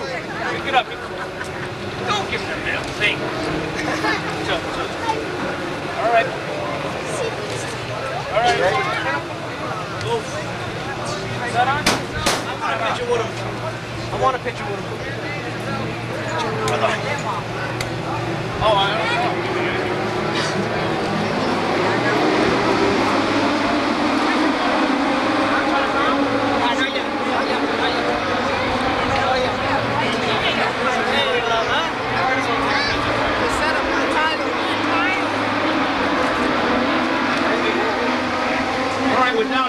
with George Rigo. Let his brother get in, get one quick picture.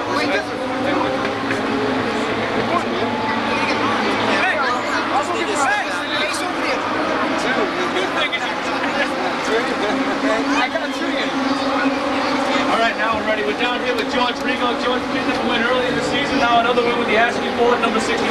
Congratulations. Yeah, I tell you, this means a lot to me because I tell you, I've been chasing this truck for 3 weeks. The truck hasn't been running like for 3 weeks, and every week I've been trying to find it. And I finally found it today about 1:30 today, and I tell you, she's been running. Like I said 2 weeks ago, this is the truck to watch. You came out of the Sportsman's, the old Charger division. You ran a pro stock for a while. Now you settled back into the trucks. The trucks is probably the toughest division to run right now. It's a good competitive division. Got a few, you know, a lot of good drivers. There's a bunch of trucks. I'm just happy they have this division here. I'm just happy to be here right now. You want to thank the sponsors real quick? Yeah, I do. I want to thank Ashley Ford, which is the major sponsor of the truck, and Gateway Roofing, and I want to thank All Needs Insurance, Peter Therian for the fabrication of the truck, DB Mart, Raceway Auto and Trucks Service and Repair. I think I'm forgetting one more. M&L Hydraulics and State Road Buy Here and Pay Here. I mean, they're all great sponsors. They're all good people, and they've helped me out. And you know, you can't beat them. You know, they're good people. And I'd like to thank my crew too. John, which is not here tonight, which I hope he gets better for next week. Keith isn't here tonight.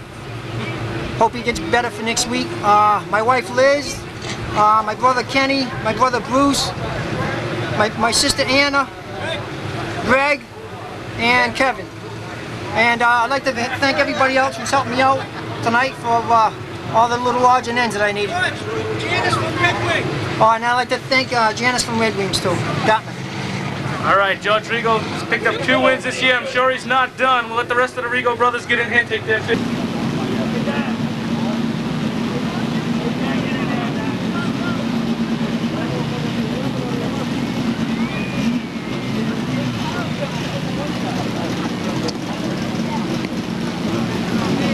Well, George Rigo will take his victory lap in the Gateway Roofing Systems number 64, his second of the 1999 season.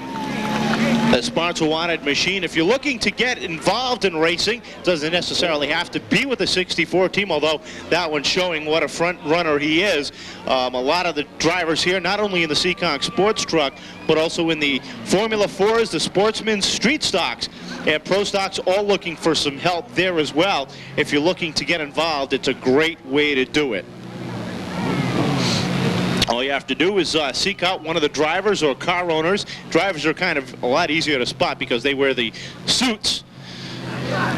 But if you happen to know somebody who is involved in looking for some support, well, just hook up with them and they'll be more than happy. Doesn't have to be any set donation. Could be, well, just a little bit each and every week, or if you can afford it, maybe a little bit more, a lot of money each and every week to help out these drivers.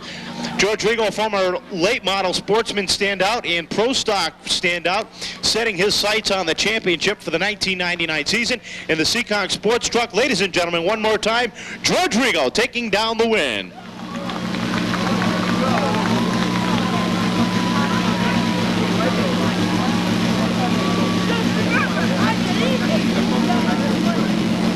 Well, just a couple of minutes, the Victory Lane celebration will begin. Victory Lane is located up by turn number 4 along the pit fence. And if you're not exactly sure where that is, well, there's 2 ways to find it.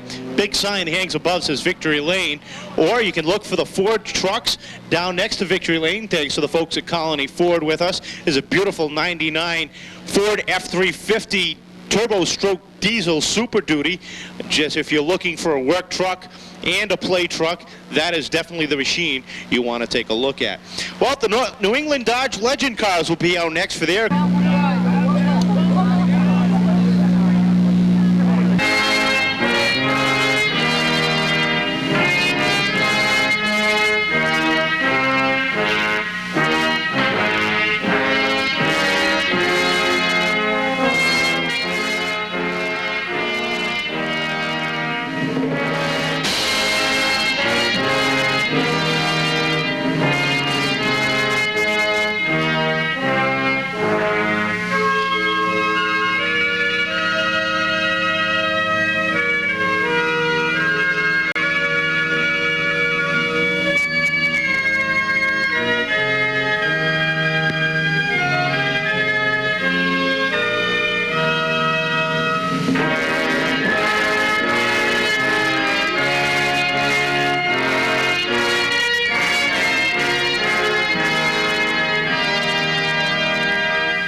number 66, Esposito.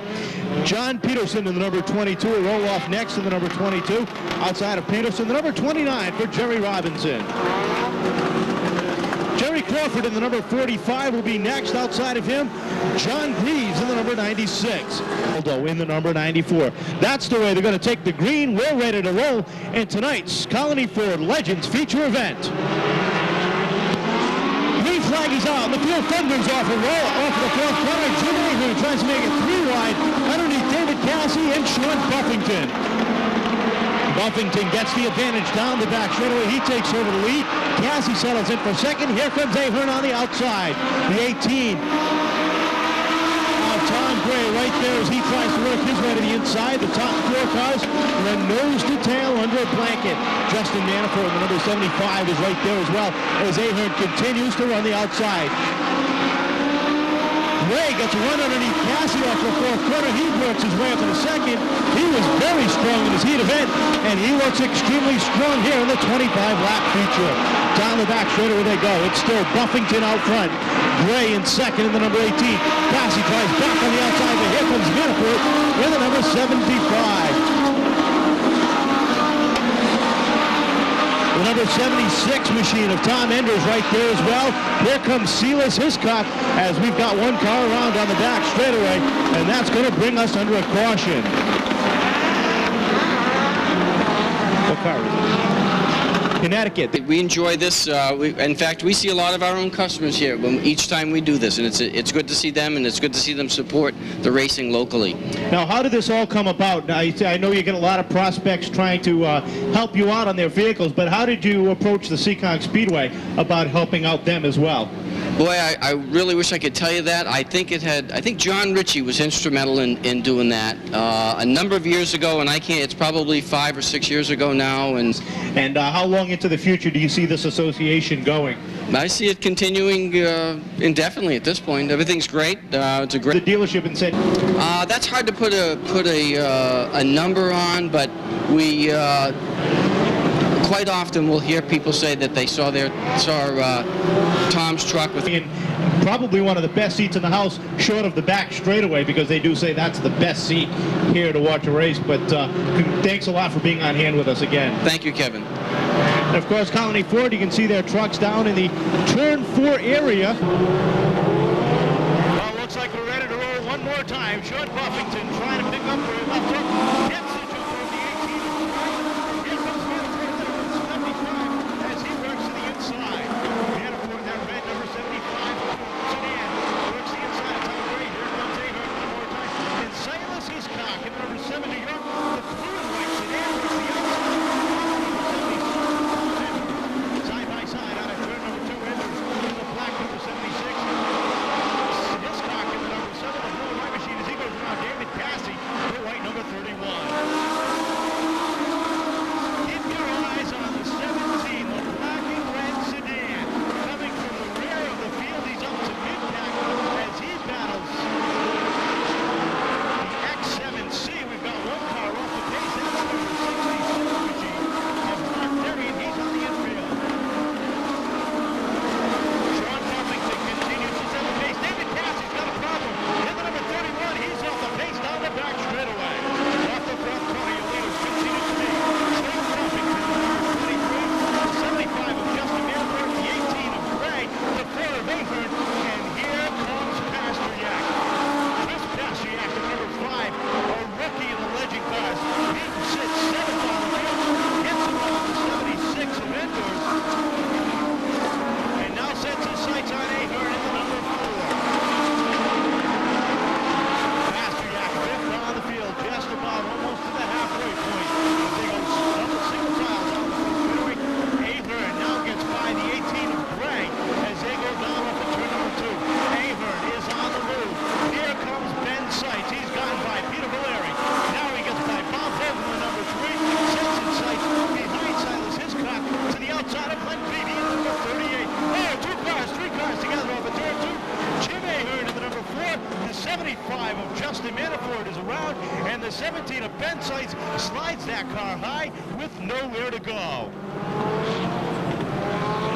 And the 66 of Mark Therian able to come back out. He is down, I believe, one lap. Again, that's unofficial. But we're ready to go back to green. Sean Buffington, Tom Gray in the number 18. Chris Pasteryak, Keith Patello, Silas Hiscock, your top 5. Green flag is out. We're back underway. Sean Buffington again gets the jump over Gray, but Chris Pasteryak is glued to his bumper as they go down the back straightaway down into 3 and 4. It's Buffington, Pasteryak, Gray, 1, 2, 3. Pasteryak trying to thread the needle back to the front. Here comes Silas Hiscock in number 7. He works to the inside of Keith Patello as they go down the back straightaway, side by side. Patello caught on the outside as he's caught up behind Gray in that gray number 18. Pasteryak now takes a look to the outside at lap number 11. Down the back straightaway they go. It's Buffington, Pasteryak. Hiscock now brings his number 7 to the inside, side by side for second, under a blanket of your top 6 at the halfway point. It's Buffington, Pasteryak, Hiscock, Gray, Patello, your top 5. Down the back straightaway, Pasteryak trying to get the momentum he needs to get by Buffington. Buffington so far has been able to hold on down low. Look at Hiscock trying to make it 3 wide. We've got the lap car, 7 Rhode Island. Bob Carrero right in front. Caution is out for John Greaves, who slides up near the wall down in turn number 1. And that's going to bring the caution out and the number 38 machine of Len Beebe starting to close. So you've got 7 cars that were running under a blanket in New England and was 3rd in the country. So it's definitely something that to be proud of when you are your divisional champion. Looking for the green flag. And Sean Buffington in the number 23 will bring him down for the green flag. Donnie Morin's got it in his hand. Green is out. We're back underway. Buffington gets a huge jump over Pasteryak with the number 7 of Silas Hiscock trying to take over position number 2. 1 car around, that's the 9 Rhode Island. Oh, contact there, quickly back under caution for the 9 of Ray Sagowski and the 94 machine of Mark Waldo. Those 2 cars getting together off of turn number 2 after the 9 of Sagowski had gone around. So as soon as we went to green, we are back under caution.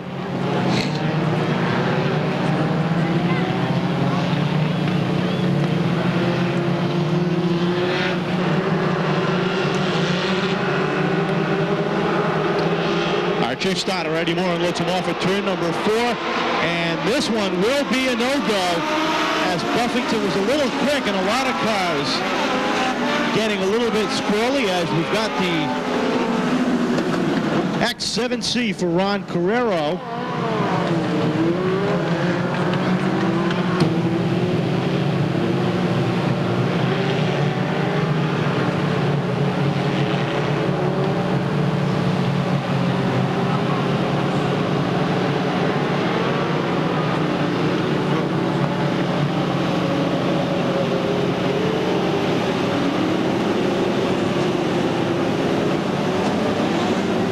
Website. Points are updated every month, but if you want your up-to-date points, you got to stop by and pick up the Racing Souvenir Racing Magazine here at the Seekonk Speedway. Green is out. This time it's a good one. Buffington again gets a huge jump over Pasteryak as they head down into turns 1 and 2. Gray battles back on the outside in the number 18, Silas Hiscock trying to get by on the inside, the number 7 as they come off of turn number 4 under a blanket starting to punch up. Here comes Bob Vogel, the number 3, showing a lot of smoke off of that machine. He battles the outside of number 38 of Len Beebe. Off of turn 4 they come, your top 4 cars. There's the tail under a blanket. Patello goes around all by himself in front of the field. He keeps the car rolling. We stay under green.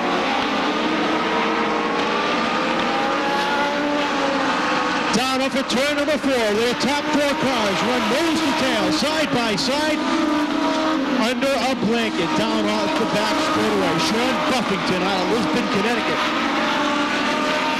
Out of South Giant, Connecticut, battles with Chris Pasteryak out of Lisbon, Connecticut. Here comes Silas Hiscock on the inside, and the 18 of Tom Gray down the back straightaway as they put a car lap down. Off of turn 4, Buffington continuing to lead the pack down. A lot of pressure. Pasteryak on the outside. Tries to get some momentum. Can't get it done that time. Tries it again on the outside. This is what legend car racing is all about. Off the 4th corner. And by a nose. It's a 23 of Sean Buffington. Pasteryak battles back on the outside.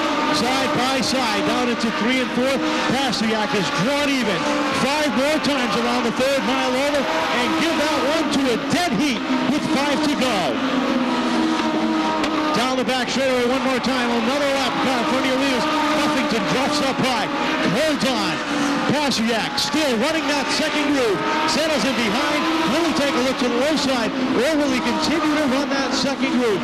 Now he takes a look down low off of turn number 2. Trying to get to the front, but Buffington just too strong for him that time. Down through 3 and 4.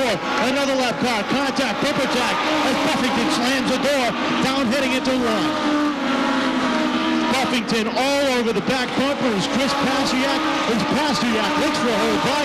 This time by. Sean Buffington will have 2 laps remaining. Pasteryak takes another look to the outside. Off of turn number 2 they go. Pasteryak draws up to the wheel. Up to the door. That's as far as he can go that time. White flag high in the air one more time around. Buffington trying to hold on. Pasteryak with one more lap to make a move. He gathers up to his door. Now they're dead even down the back straightaway, but not for long as Buffington opens up a car length lead off the 4th corner. Checkered flag is in the air. And Sean Buffington will take down the lead over Chris Pasteryak, Silas Hiscock, Tom Gray, and Peter Valeria top 5.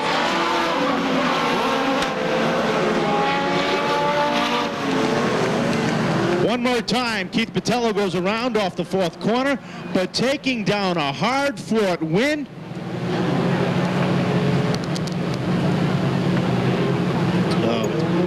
Driving.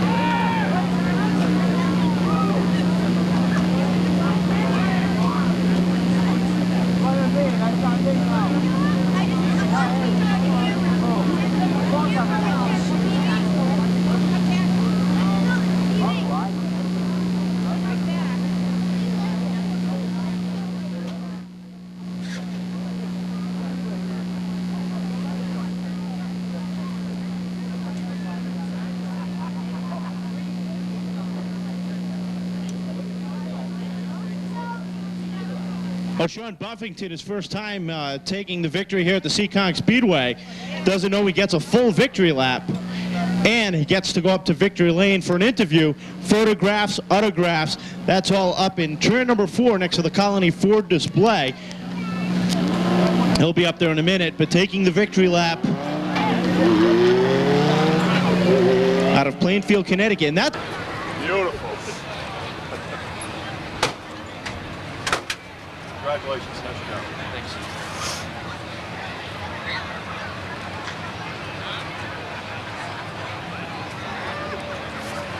Congratulations. Right around with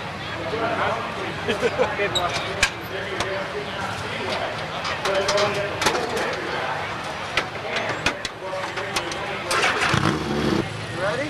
Yeah. All right. One more. Okay, you got a crew? Oh, yeah. Do a crew shot? That's all we have to do? Hey, Jenny, where do you want us? Where do you want us? Couple guys on one side, couple guys on the other side. The girls? Come on good, Michelle. Hey, 4 guys. Come on good in there. 4. Okay. Are we okay? 4. Beautiful shot. Good shot. All eyes on me. Good. Okay. Colony Ford rep. There's our Colony Ford rep. There we go. Maybe we're actually presenting it to it. This here? Al, you're covering the sign.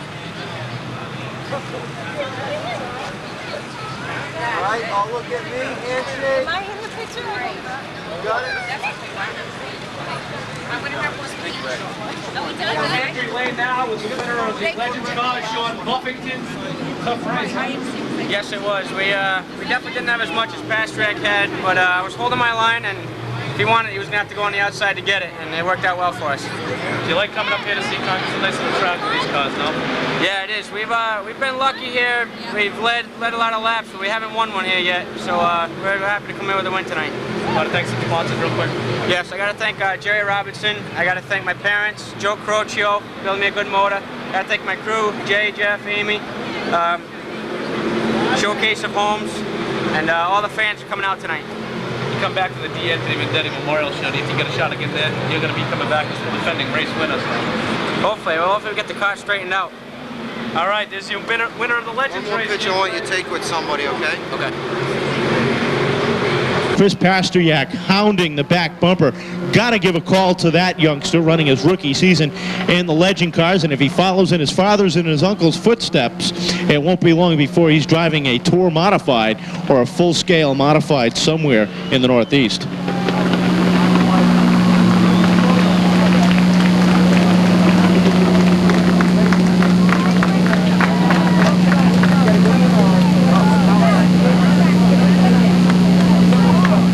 One more time, ladies and gentlemen, give him a big round of applause. Sean. Problem already on the start with Corey Pedro and Clark getting together as they headed down into one. Clark pulls that 96 into the infield as he tries to gather that car under. Rocket Ron sits out front as he sets the pace for the Rhode Island organ donors. Numbers 65, Ron St. Pierre is second. Here comes the fireball to the inside of Kenny Bamford as Bamford tries to hold on for fourth.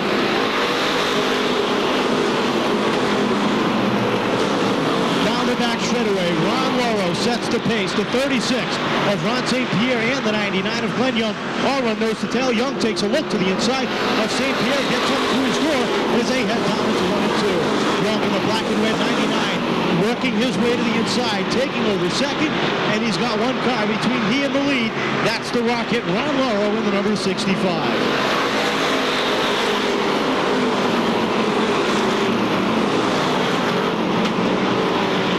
Top 5 starting to string itself out as the 25 of Brian Souza finds himself in fourth, right behind the 36 of Ron St. Pierre. Paul Vanessa, the number 9, trying to work his way to the outside of the number 8 of Ben Gannon and third. Gannon caught right behind the 88 of Kenny Bamford. Battle heating up front between the 65 of Lauro and the 99 of Young. Young takes a look down low, but Lauro, the 65, is able to hold it off. Again out of turn 2. Young takes another look down low. Can't get it done as Lauro's a little bit too strong. Black flag out for Doobie in the number 44.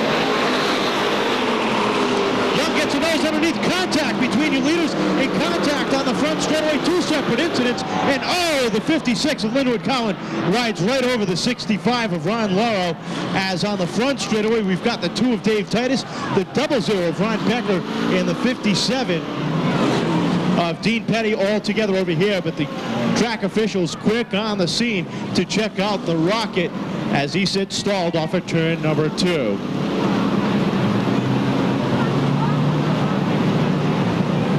That all started when Glenn Young got a run to the inside of Lauro. Lauro tried to shut the door, didn't realize Young was there. He went around and a couple of cars piled in, most notably the 56 of Linwood Cowan, who took a ride over the side of the number 65, the Rhode Island Organ Donors Association Coalition, number 65, and they're going to bring out the flatbed from Rose's Towing for this event. Looking for them off the 4th corner. Eddie Mornar, chief starter, lets him go. St. Pierre gets a little bit of a jump, able to hang with Young as they head down into 1. The 25 of Brian Souza tries to slide his way to the inside. Paul Vanessa has a problem in the number 9. Off the pace and into the infield. Vanessa brings that Fantasy's Nightclub number 9. St. Pierre starting to slide back just a little bit on the outside as the 88 of Kenny Bamford gets underneath.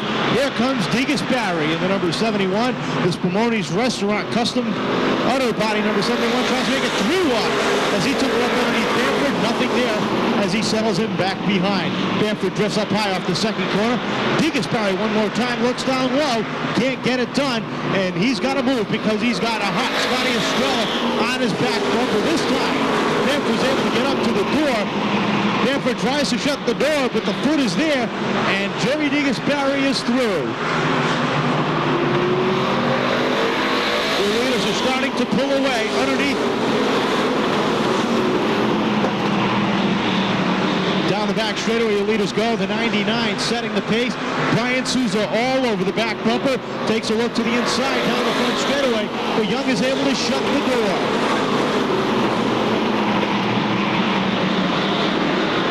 This time by, it's going to be halfway for the Mansfield, Massachusetts native. Glenn Young, can he hold on for the last 12 laps? He's got Brian Souza working down back.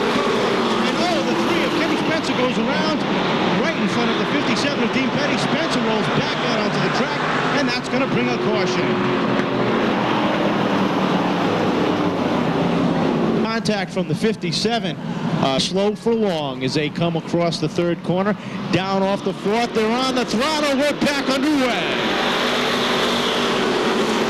Young is able to get about a half a car advantage over Souza down the back straightaway. Souza battles back on the outside as they are dead even going into three. Here comes Estrella in the number 45. After a few-week absence, he works his way up to third.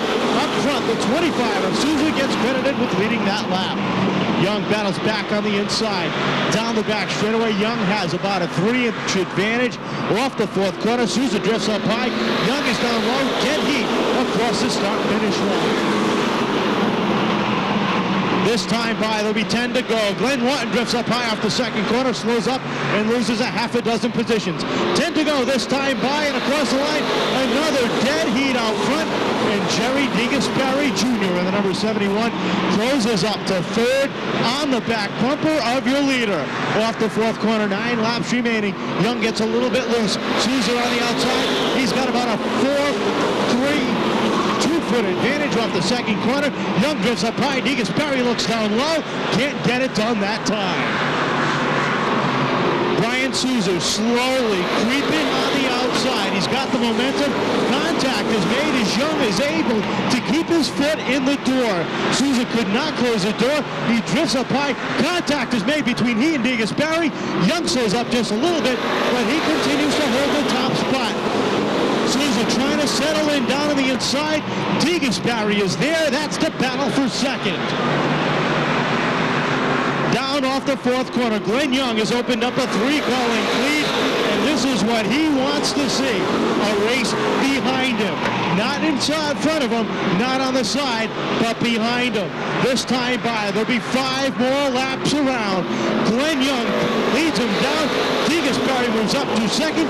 Here comes the Pink Panther, number 21 of Corey Pedro. Pedro looks to the inside of Souza, but this time, Souza shuts the door. 4 more times around for the Colorado Car Wash. Number 99, the Fireball, is back in flames down the back straightaway. This time by 3 more times around. The battle right now is for the 6th position as the 0 of Tracy goes around. Not what you want to see. With just 3 laps to go, your leader, Glenn Young, out of Mansfield, Massachusetts, looks to shake the monkey off his back. And it's been a couple of seasons since Glenn sat in victory lane, and he can taste it. It is so close to him. He can almost feel the thrill of victory. But he has 4 more laps. He's got Jerry DeGasperi Jr., the rookie, on the outside. Will Jerry take the win? Will he have to worry about the 25 of Brian Souza? Green flag is out. We're back underway. Young gets the jump, but Souza gets to the inside of DeGasperi. Here comes Corey Pedro on the outside, 3 wide. DeGasperi gets crossed up down the back straightaway, loses a whole bunch of positions. He's back to 4th. Glenn Young out front with 3 to go this time. DeGasperi settles it back in at 4th, right on the back bumper of Peter Fernandez, last Saturday night's winner. 2 more circuits around for the black and red number 99. Holding the bottom groove, down across the stripe, into 1 and 2. Souza trying to hold on, loses about a half a car length, but gains it back on the down the back straightaway. 1 more time, 4 more left-hand turns. Souza gets inside of Young. Young able to shut the door right in front of him. Off the second corner they come. Souza gets a run down low. Young gets a little bit sideways. He shuts the door 1 more time. Checkered flag is in the air. Bumper tag off the corner. Souza gets into Young. Young holds on for the win. Second will be the 25 of Souza. Third, this 26 of Fernandez. And the 71 of Jerry DeGasperi finishing 4th, and throws a big high five at the Mansfield, Massachusetts native Glenn Young, taking down the win.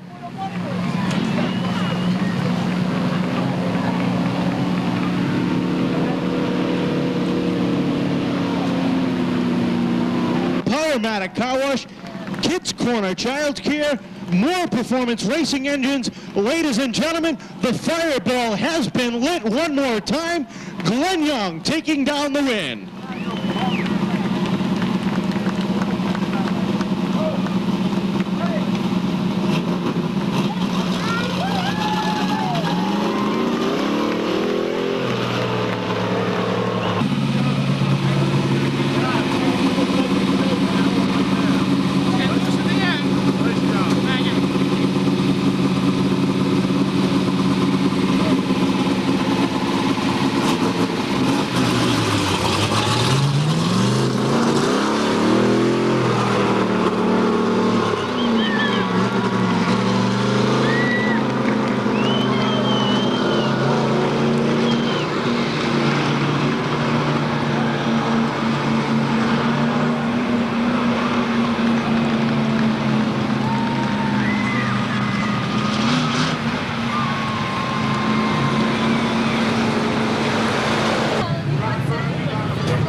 I need a woman here to do that for me. Where am I going? I'm ready to do anything. Look at me.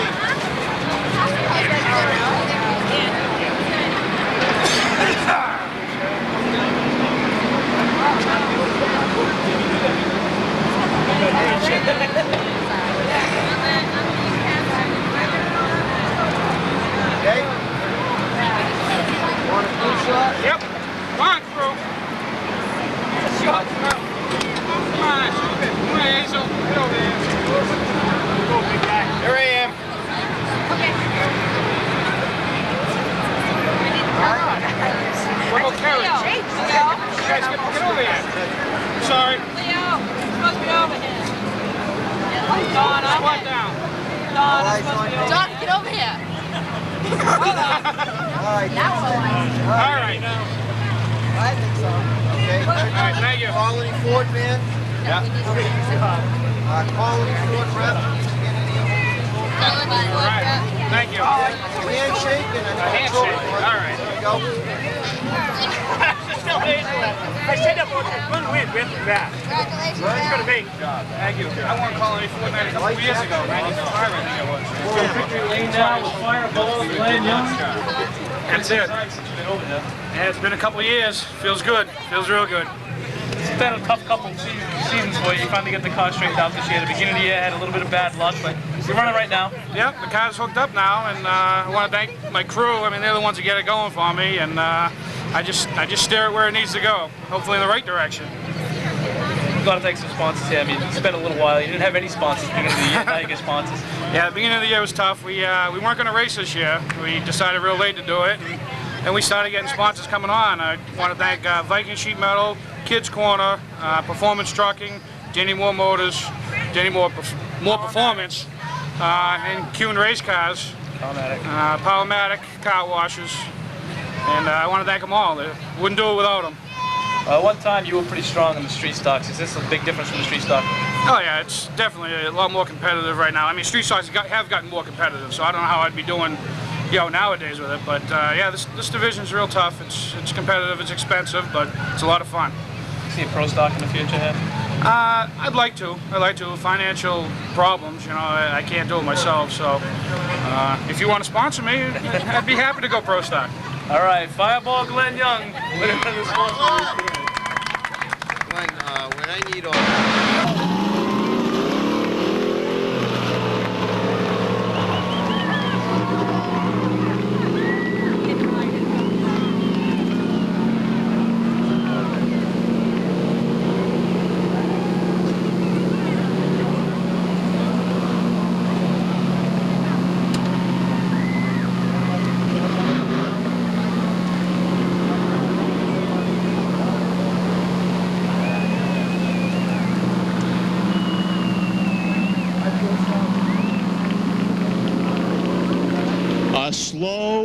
unsavory victory lap for the Mansfield, Massachusetts native. The computer technician pulling up to one more time, finishes victory lap.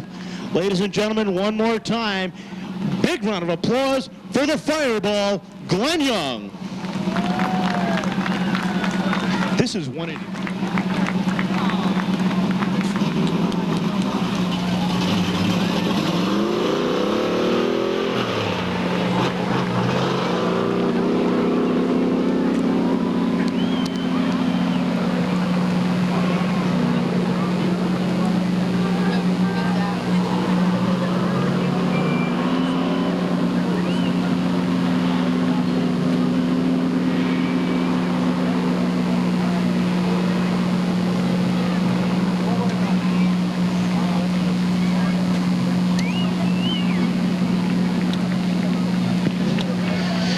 Wasn't that exciting?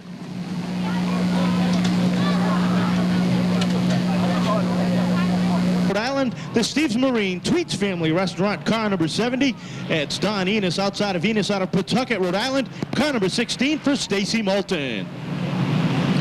Tiverton, Rhode Island's Bobby Betancourt starts 19th on the field outside of Betancourt. In the Brian Miller DMD Pleasant Street shell number 02, it's Tom Kelly. 21st on the field out of Vineyard Haven, Mass. And the sponsor wanted 09, it's Gregory Jacobs outside of Jacobs. In the South Shore Marine Goodwin Graphics number 57, it's John Claspy. 23rd on the field out of Somerville, Mass. The Ross Food Service. Boston Pushcart Concessions number 23. It's Brian Connors outside of Connors out of Edgartown, Mass. It's Ted Bernard in the number 49. Starting on the inside of the 13th and final row out of Holbrook, Massachusetts, number 86 for Kevin Shaw. And starting scratch on the field, the Lovewell Motorsports number 32 out of Taunton, Mass. It's Henry Bernier.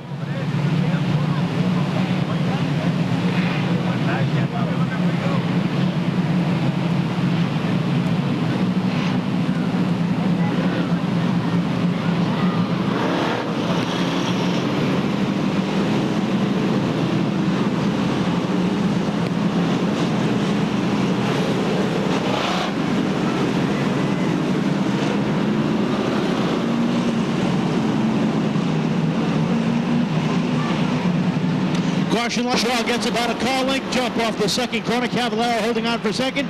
Three wide action down the back straightaway. Look at Joe Farrell thread the needle through the pack. One car showing some smoke mid-pack. Tough to see who that was. Could have been just some tire smoke as they head down into 1 and 2. Belmont gets up on the grass, settles back in. Jim Sylvia in the 116 makes it 3 wide, heading into 3 and 4. Be with Paul Mealy in the 12 of Mark Langlois right there. And look who's on the charge. The number 3 for Streeter, Peter Roeder, as he works out the outside of the 26 of Robert Mohan. Top 2 cars continue to battle for the lead. The 85 from Barry Shaw. The 6 of Cavallaro. Cavallaro gets a nose underneath down the back straightaway. Doug Reel in the number 2 sits third. Kevin Foley and Joe Ferrier top 5. Black flag out for one driver that time. Could have been the 57, not sure. See it as he comes by, the black flag out for one driver, and it looks like it's for the 86 of Kevin Shaw as Kevin Shaw pulls up on the back straightaway. Look who's coming through the pack, deep in the pack, 3 wide as he tries to pass cars wholesale style. Bobby Betancourt as he gets around the number 12 of Langlois, sets his sights to the outside. Oh, one car around. Kevin Foley goes around off of turn number 2. Right in front of the safety crew. And that brings out the first caution of this event.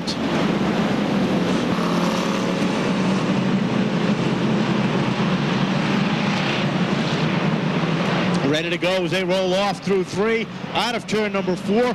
Green flag is out, and we are back underway.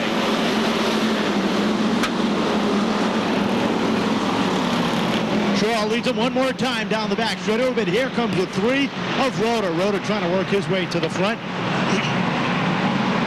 Off of turn number 4, Roeder looks to the inside of Shaw. Shaw able to shut the door just in front of your leader. Shaw battles back off the second corner, gets a good run to the inside, and evens up down onto 3 out of turn number 4, and it's see you later. Alligator Pete Roeder's out front. Shaw sits in second, and he watches the back bumper of your leader, Pete Rhoda, get smaller and smaller and smaller. Rhoda starts to pull away from the rest of the field. Joe Ferro is fourth with the 6 of Cavallaro rounding out the top 5. Two of your top guns are still deep in the field, the 16 of Moulton and the 21 of Bobby Betancourt. If this thing goes green the rest of the way, they will not be able to catch the 3 of Rhoda. Rhoda comes off at turn number 4. This time by 10 laps down, 10 laps to go in the Street Stock feature event. Rhoda continues to let him down. Shaw in second. Right now, the car on the move is the 116 of Jim Sylvia. He looks to the outside of Billy Beardwood off the second corner. That's the battle for 5th. Down into 3 and 4 one more time. The 116, the blue and white machine of Jim Sylvia, the Pittsburgh paint machine, battles the outside of the white number 28 of Billy Beardwood. Off the second corner they go. Silva continues to gain a little bit each and every lap, trying to get the momentum going he needs to pass Billy Beardwood into the 5th position. Once he gets by Beardwood, as he did that time, now he's going to have to battle with the 6 of Cavallaro. Cavallaro trying to hold on a 4th, but the 116 of Sylvia continues to run the outside groove as they head down into 3. Double wide off the second corner, the 6 of Cavallaro and the 116 of Jim Sylvia battle side by side off the 4th corner as they get into some heavy lap traffic. Number 49 of Bernard goes a lap down. Sylvia just able to trim on the inside. Down the back getaway, Sylvia again trying to get the momentum on the outside. He needs to get by the 6 of Cavallaro. Battle heating up for second now as the 59 of Joe Ferro continues to battle the back bumper of the 85 of Barry Shaw. Your leader, Pete Rhoda, is getting into some heavy lap traffic. Tries to put the 09 of Gregory Jacobs down. Your leader pulls him up to the top, and your leader goes by. Down the back straightaway as Sylvia now clears the 6 of Cavallaro and moves into that 4th position, but he's got a lot of room between he and your top 3 cars. Your leader heads down the back straightaway all by himself, a half a straightaway lead over the 85 of Barry Shaw. This time by, there'll be 2 laps to go. 2 more times around for Pete Rhoda in the number 3. Down into 1 and 2 he goes. Puts the 32 of Bernier a lap down. Down into 3 and 4 as Bernier slaps the back straightaway wall. Gets a little bit sideways one more time around. White flag is out for the streeter, Peter Rhoda. Down into 1 and 2 for the final time. Down the back straightaway, and this one is in the pocket. Down into 3 and 4 for the final time. Checkered flag high in the air, and the New Bedford native, car number 3, takes down the win. Rhoda in for second. Shaw will hold on for second with the 59 of Joe Ferro. 3rd, 4th will be the 116 of Jim Sylvia, and rounding out the top 5 will be Rich Cavallaro in the number 6.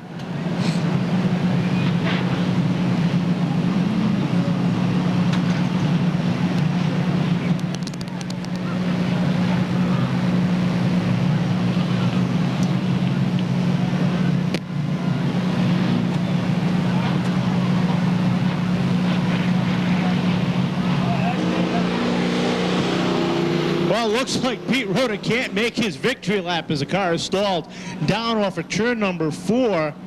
So he's going to need the assistance of the push truck.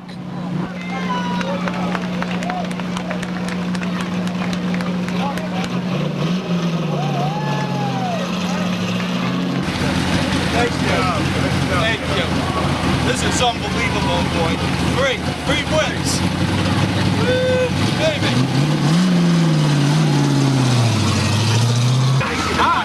Oh, man, this is scary yet.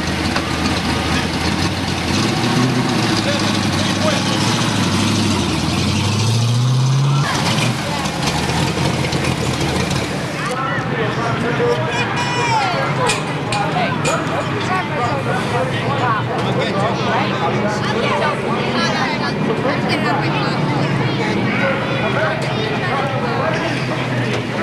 Can we drive your car? Can I drive your car? Sure, no problem. Right. He's a Okay. I'll put the sign in. Yeah. Well, we're down here in Victory Lane now with Street of Peter Rhoda, the ABC floor covering number 3. Once again, you're not going to make a lot of friends if you keep winning. I know, I mean, I don't believe this. I can't believe it. 3 races already. I don't know what's going on with this car. Are you complaining? No. It's like a big dream. I just can't believe that. Car's performing well and everything's going our way. You're going to have to sit at home and start writing Victory Lane speeches pretty soon. Yeah, I think so, because I'm lost for words already. Alright, we've already done this before, so you want to thank some sponsors real quick. Colony Fortnite, they're going to come in and make a presentation, but real quick, some sponsors. Sure. Manchester Racing Engines, J&S Automotive, A&R Home Improvement, Kevin, Vital Wood Products, and Jimmy Holmes Quality Starters. Alright, the guys from Colony Ford are going to come in and make a presentation. Congratulations, Peter, once again. 3 victories this season for Pete Rowland. Congratulations. Thank you very much. What's going on? Thank you.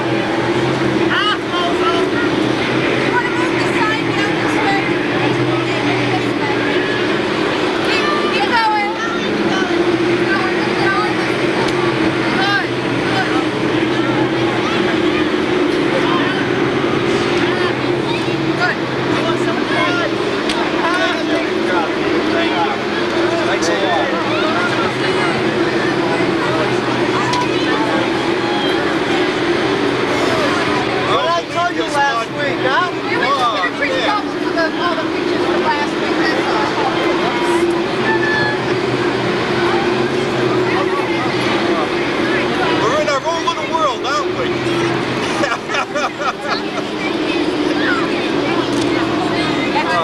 Great. Thank you. Thank you. You're my buddy. Appreciate it. Thanks a lot. Right there, boys. Come on. Come on, Junior. Where's Jamie? Jamie! Come on, Jamie. Where's Kevin? Kevin! Come here. Come here. Come on, Kevin. Don't be shy, buddy. No, you never want to. Oh, okay. How's that? Right behind Jamie.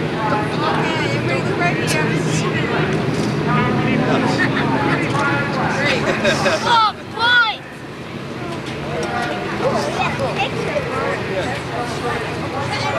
Good job. Thank you. Hey, Peter.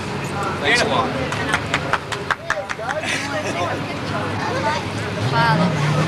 You get to keep fishing. Half, Bozo, half. Have a sandwich. Nice run, Pete. Thank you, Ed. Hey, Pete. Hey, what's up, Fred? Peter, How you doing? Oh, no, they're blue now. Cars are blue. Here you go, buddy. That's mine. That's yours? Okay.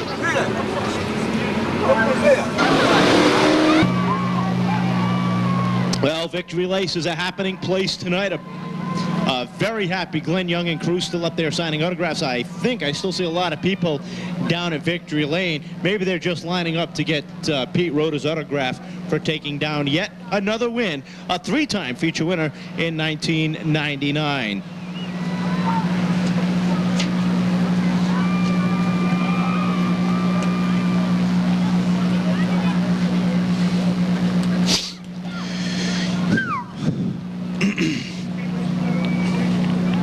Just about every other week.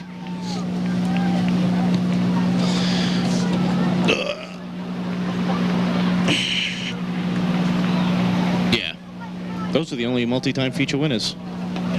One more time, ladies and gentlemen, taking down the win. Give him a big round of applause. Pete Rhoda taking down the 20-lap Colony Ford Street Stock feature event.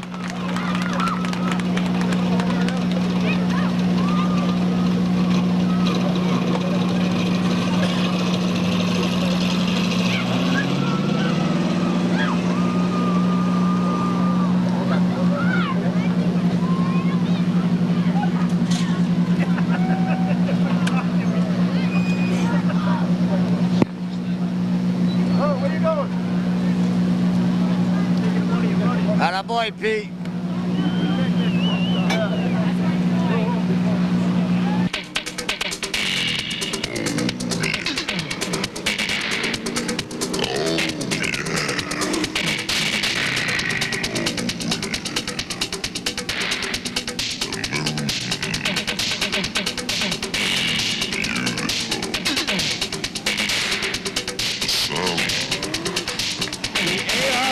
Pro Stock roll out onto the field for their Colony Ford 35-lap feature event. This is the way they're going to go. On the pole, out of Raynham, Massachusetts, tracking the Matthews Auto Body, Everett Auto Parts, car number 28, it's Todd Henshaw. Outside of Henshaw, out of Berkeley, Massachusetts, in the Len Ellis Motorsports, DOC Gas is number 41, it's Dick Houlihan. Starting third out of Seekonk, Massachusetts, car number 87 from Mike Cavallero. Outside of Cavallero, out of Burrville, Rhode Island, the Gums Motorsports, number 15, it's Mike Hassel. Starting fifth out of Barrington, Rhode Island, in the St. Angelo Pontiac GMC Interstate Diesel Service, car number 10, it's Ed St. Angelo. Outside of St. Angelo, out of Berkeley, Massachusetts, the long-time veteran, car number 33, it's Ray Lee. Seventh out of Danville, Rhode Island, in the number 27 Pontiac, it's Sandy Gamache. Outside of Gamache, in the Mastery Pure Pontiac GMC Nantucket Gold Sun Care Products, car number 32, it's Bobby LeClaire. Ninth on the field out of Westport, Mass. Driving to Rick Arnold. Resort Services, car number 14, it's Brian Freddie Estelle Jr. Outside of Estelle out of Westport, Mass. In the Rainbow Rentals, Harris Strip Construction 95, it's Billy Manchester. Starting 11th out of Warwick, Rhode Island, the Tantasia Tanning Studios, Manchester Racing, right where they started in 1979, continuing the tradition in 1999.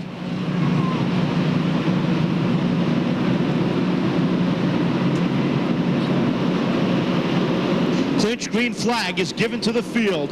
Todd Henshaw looking for his first ever Pro Stock win. Dick Houlihan back behind the wheel tonight of Lenny Ellis's number 4 will win tonight's 35-lap main event. Todd Henshaw and Lenny Ellis bringing them down as slow as they've gone all night, but not for long. As they come off at turn number 4, Eddie Moore lets them go and we're underway.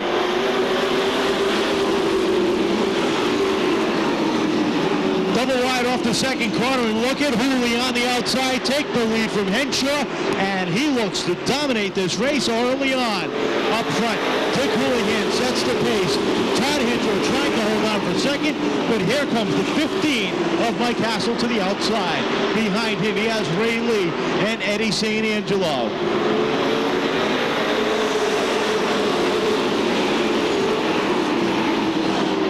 The back straight away they go. The 15 of Mike Hassel takes over second.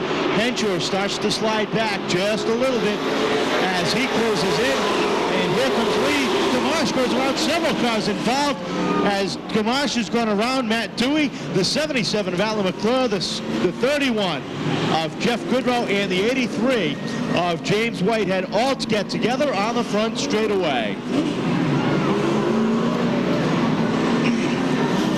And the same can be said for the DNC Construction number 31 of Jeff Goodrow as Rose's Garage is pulled out in the flatbed for that machine. You can see the right front tire from where we are here on the main straightaway is bent in, and Danny Gamache is still sitting on the inside next to his damaged number 27.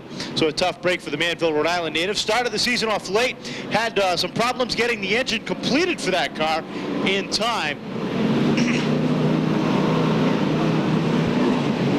Mike Cavallero on row number 2 with Ray Lee and Ed St. Angelo, row number 3, looking for the green this time as they roll through 3 and out of turn number 4. Chief starter Eddie Moran's got the green in his hand, ready to wave, and we're back underway.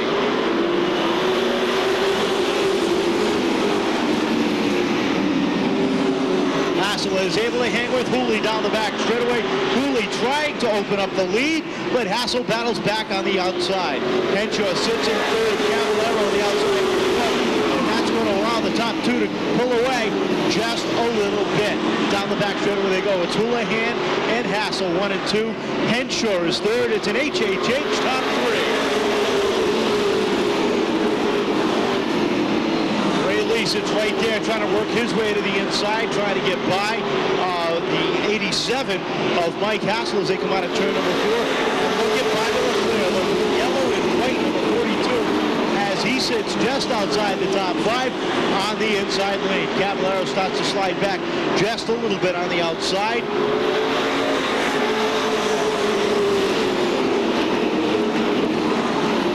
As Ray Lee gets by, so does Bobby Leclerc, the number 42 on the inside, takes over that 5th position. Your top two pulled away about 10 car lengths ahead of Todd Henshaw. As Ray Lee battles back behind him, and the 42 of Bobby Leclerc. Leclerc now looks to the outside of Ray Lee. Trying to work his way up towards the front. Gets a good run on Lee down the back straightaway. That's a battle for 4th. The yellow and white, number 42 for Bobby Leclerc. The black, number 33 of Ray Lee, as they battle side by side. Leclerc just back just a little bit. That allows the 95 of Billy Manchester to work his way down low. While they're all battling, your top two have pulled away from the rest of the field.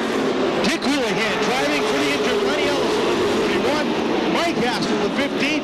The two of them have opened up a three-quarter straightaway lead over Todd Henshaw and Ray Lee. Off the 4th corner comes 2nd, 3rd, 4th, 5th, and 6th, all under a tight pack, caught up behind Todd Henshaw, the number 28. The 95 of Billy Manchester is right there, battling the inside of Ray Lee. Dave Hutchins goes around to the number 96, and that's going to bring out the second caution of this program.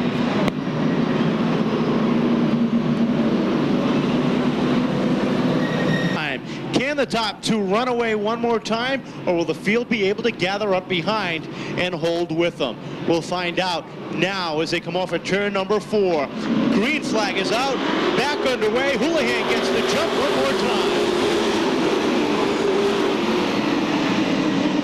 Off of turn number 4 they come. Ray Lee works the outside, takes over that 3rd position.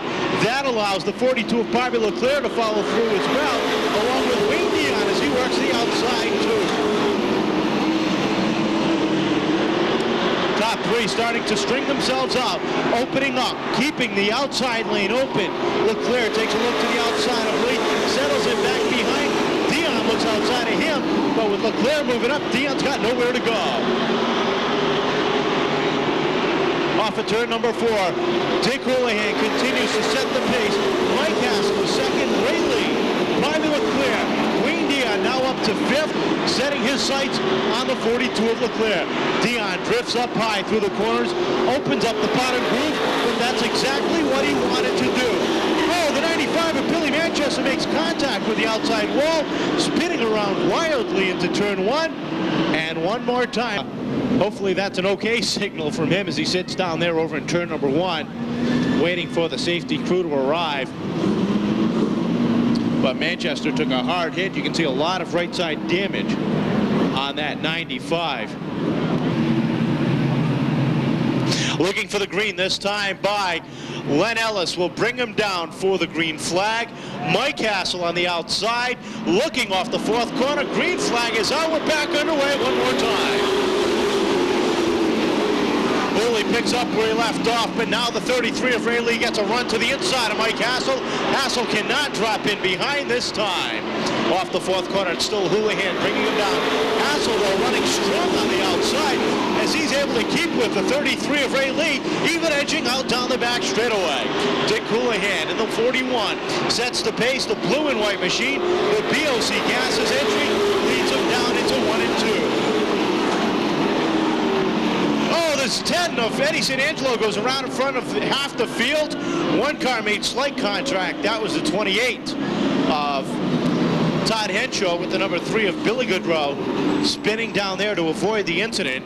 And quickly we are back under caution.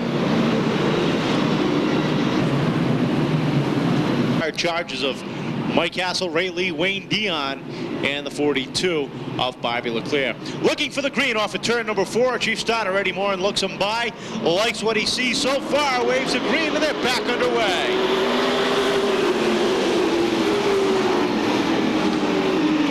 Houlihan picks up out front this time by. We're going to get the halfway point. We'll see if we can complete the second half of this feature non-stop. Continues to work the inside of the 15 of Mike Hassel as they go side by side down into 3 and 4. Lee down low. Here comes the 42 of Bobby Leclerc. Contact is made between Hassel and Lee down the front straightaway. allows Dick Houlihan to open up a 4-car length lead down into 3 and 4. Off the 4th corner they come. It's Hooley, Lee, Hassel, Leclerc and Dion, your top 5. The radical one, Rick Martin sits 6th as the inside lane starts to move now by the 15 of Hassel. Leclerc moves up into 3rd, now sets his sights to the outside of Ray Lee as the 08 of Rob Murray pulls off the speedway. He's slow, trying to get it to the infield, can't get it done. Now he gets it refired, and we stay under green. Dick Houlihan leads him down the back straightaway. A full 8-car length lead over Ray Lee. Bobby Leclerc sits 3rd, now takes a look to the outside, but he's got to be careful because he has Rick Martin right behind him. Leclerc looks down low, trying to get a run on Lee. Lee's able to shut the door as they come out of turn 4. Martin takes a look underneath Leclerc. Dion underneath Martin down the front straightaway. Leclerc now gets caught up in the second groove. Martin got up, nose up to his door. Leclerc was able to pull away though. Dion now looks to the high side, trying the hard way around Rick Martin. Nose to tail is 2nd, 3rd, 4th, 5th, 6th, and 7th as your leader is pulled away with 10 laps to go. It's a full half a straightaway advantage for Dick Houlihan over Ray Lee and Bobby Leclerc as Rick Martin now tries the outside. Dion looks down low as they battle with 9 laps remaining.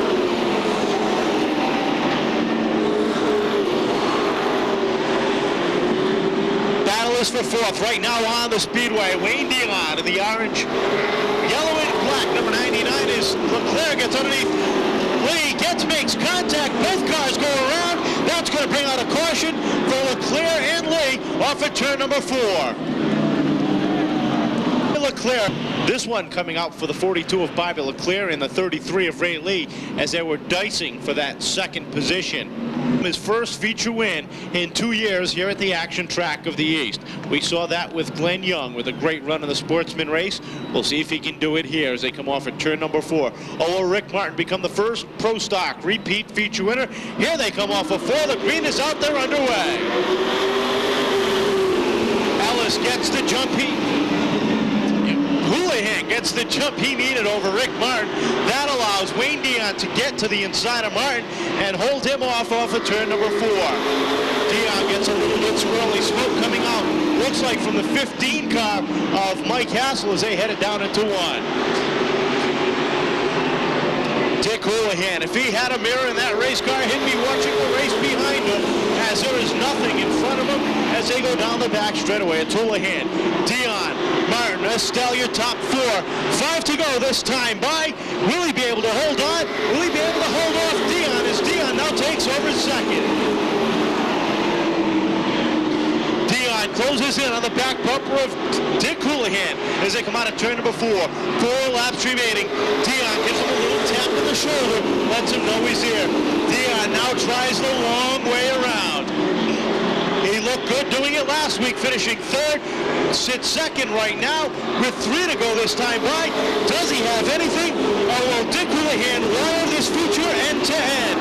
Dion closes up on the back straightaway, up to his door. This time by, there's 2 more circuits around. Martin takes a look down low at Dion. Has a little bit of bumper tag there. Dion gets caught up high. Here comes Martin down low. 3 cars under a blanket for the top position. One more time around. Will Hooley hold on? Will Dion get him on the outside? He's up to his door with 1 to go. Down the back straightaway for the final time. Houlihan in the 41. Dion in the 99. Off at turn number 4. Checkered flag is in the air. Dick Houlihan takes down the win. Dion in for 2nd. 3rd will be Rick Martin. 13 of Freddie Estelle 4th. And the 02 of Matt Dewey rounds out the top 5.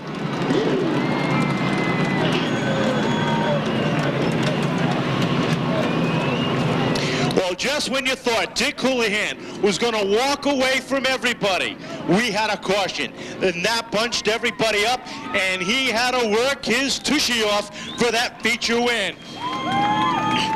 Taking down the win out of Berkeley, Massachusetts, in the Len Ellis machine, the BOC Gases, Family Chiropractic Center, car number 41, Dick Houlihan, ladies and gentlemen.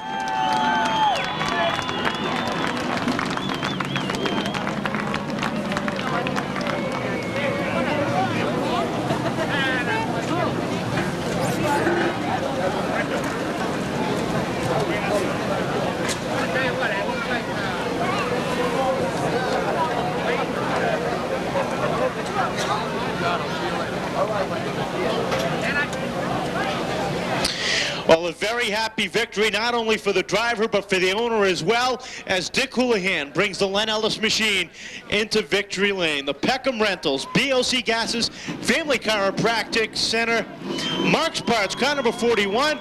Big round of applause for Dick Houlihan, ladies and gentlemen.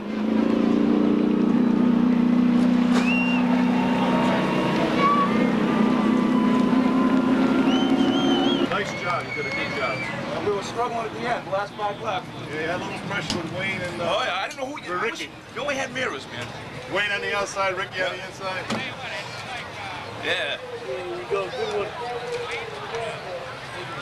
One more. They do this like get out of the car here or no? Or? No, up there. Okay. They trying to way back though. Take the flag? Yeah, we'll up there. I ain't been here in a while. It's all right. Lenny needed it more than me.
Shoot! Boy song. Oh, you got a new role. Yeah.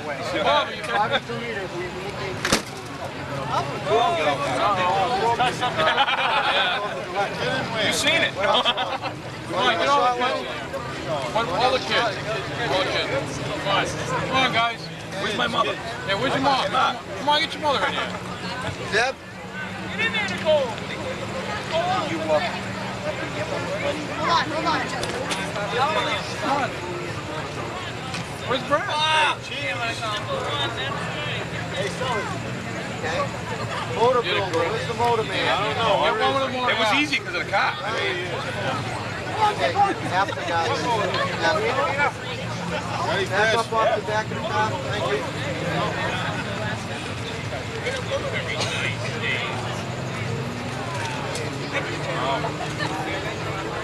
There you go. You can take that home. All right, we're in victory lane with Dick Houlihan. No, it's been a while, and I really needed it, to be honest with you. And I'm glad that Lenny gave me the opportunity to drive his car. Unfortunately, the circumstances aren't good for him getting hurt. But man, just keep in that $1,500 or whatever it is, Lenny. It'll go in your pocket. It's been quite some time since you got here, especially with Bobby Keaton. You missed out getting here. You've been running Thompson and stuff. And always good to come back here to Seekonk. Yeah, I love this place. I mean, I'm always here on a Saturday night, sitting on a back straightaway over there, watching the races, envying, wishing I was out there. And I'll tell you, they gave me a hell of a car, really. I mean, start up front makes it easy, but you know, with all them guys breathing down your neck at the last couple laps, it makes it a little tough. But I love it. Yeah, thanks to Lenny. Yeah, I want to thank, what is it, BOC Gases there? I don't even know what he's got over here. I don't know. You got the wrong guy doing this. You got to get Lenny up here. Lenny, come on over here, Lenny. Not me. Leno is now from a driver to a car owner. You made a good choice with Dick Houlihan. He can't thank your sponsors, though. You want to thank them? Yeah. Well, of course we can thank the sponsors. BOC Gases, Bob Sunoco, Family Chiropractor, Resort Glass, Bill Blanchard from Sunoco, from Snap-on, and Peckham's Rental, Bobby Creator Racing Engines, and I don't think we lost anybody else. Maybe when you get, I get a picture from my garage. Excuse me, Mark Foss. I'm going to get Sign work, I did the signs, and really good. Dick did a great job. Dick picked up the win. You're still hurt. You'll be back in, what, 4 or 6 weeks, they said. I'll be back when the doctor says it's okay. Is Dick out then, or is Dick going to stay a while? It'd take me 5 Well, if Dick isn't doing anything on Saturday nights, I hope he stays for a little while, but I still like to get back in there. Now he put a lot of pressure on me. He just went out there and blew everybody away, so I don't know. Maybe I'll retire now. Who knows? All right, tonight's Pro Stock feature winner, Dick Houlihan.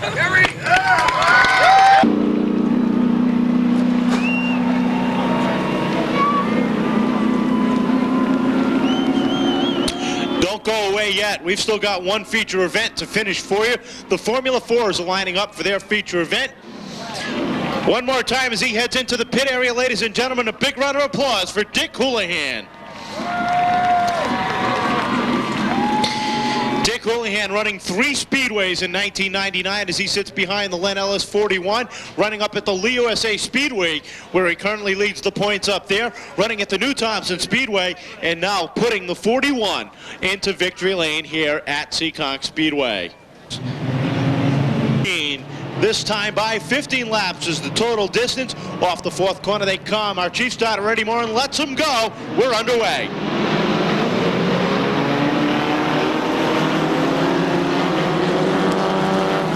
Down into turns 1 and 2. Guy Liggett sits out front. Here comes the number 3 of Vaness. That's Mike Vaness in the number 3 as he works the outside. Caswell tries the inside. Almost some contact there as Caswell backs off just a little bit. Ryan Vaness now in the number 7 works his way up to 4th as he shuts the door on Mike Rebello in the number 9. The 20 of Derek Robertson works his way up into 6th. Change for the lead up front. The number 3 of Mike Vaness sets the pace. 1 car around. That's Ned Ryan in the number 21. Off the back straightaway. And quickly we are under caution. A little quick with it.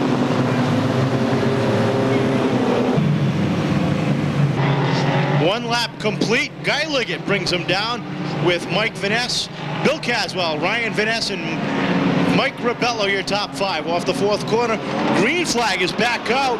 We're underway one more time. Mike Vaness gets the jump over Liggett this time. And here comes his little brother, Ryan Vaness, in the number 7 to the outside.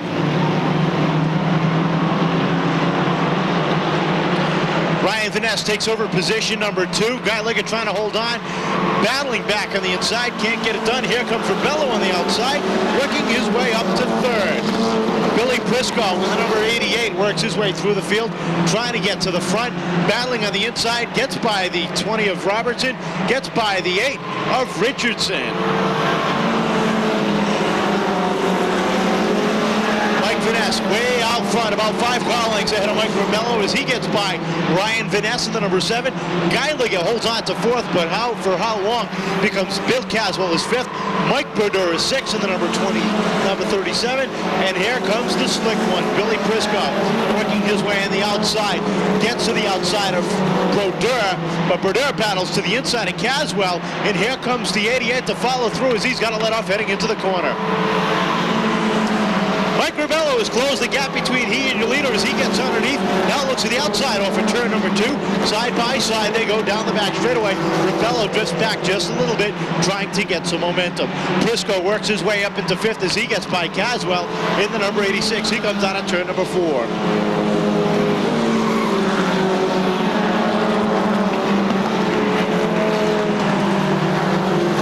Heating up out front. Mike Vaness in the number 3 continues to try to hold on. Mike Rebello in the number 9 works the outside, tries to get the momentum going. They go side by side over turn number 2. Rebello drifts out front and takes over the lead as a black flag goes out for the number 29 of Dane Saratelli. Off the 4th corner, we've got a brand new leader at the halfway point. 8 down, 7 to go. And Mike Rebello sets the pace. Mike Vaness 2nd, 3rd is the 37 of Mike Brodeur, with Billy Prisco looking to the inside of Ryan Vaness as they head down into 3 and 4. Off the 4th corner come your leaders. And Prisco is up to 4th now, bringing with him the 0 of Ryan Castro. He must have grabbed some of that super glue from Home Depot because he is glued to the back bumper of the 88 of Billy Prisco.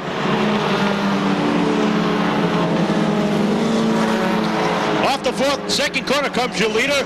Mike Rebello's opened up a 10-car length lead between he and Vaness. Vaness sits in 2nd. That's Mike Vaness. 3rd is the 37 of Bob Brodeur.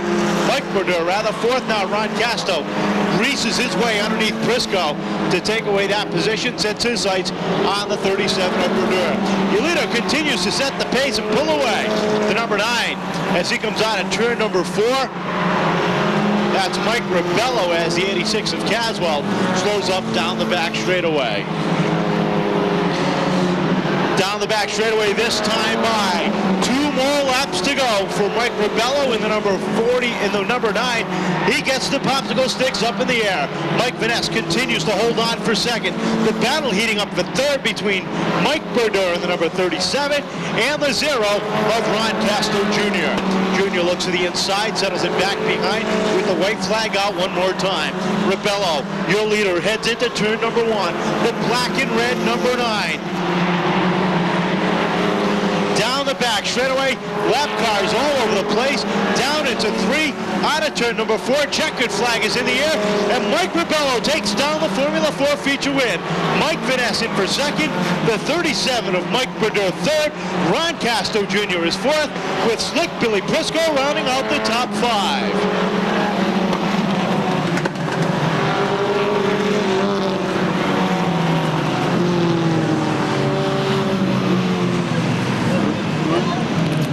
Well, there you have the completion of tonight's racing activities. Taking home the win in the Formula 4 division as he gets lost in the traffic mire down on the back straightaway. The CNC rigging, car number 9 for Mike Rebello.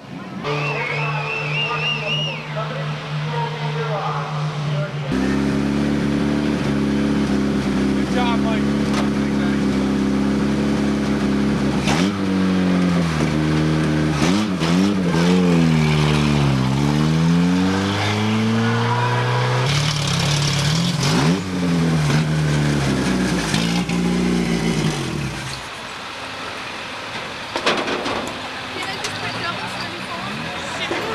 Really, huh? Congratulations.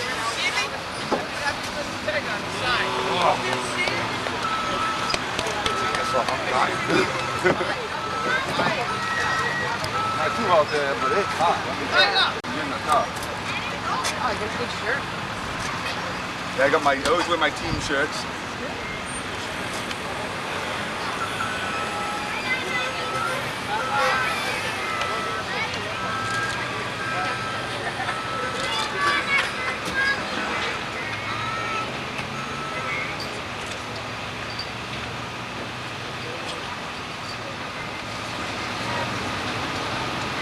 Slide back just a little bit. That's good. That's good. Okay.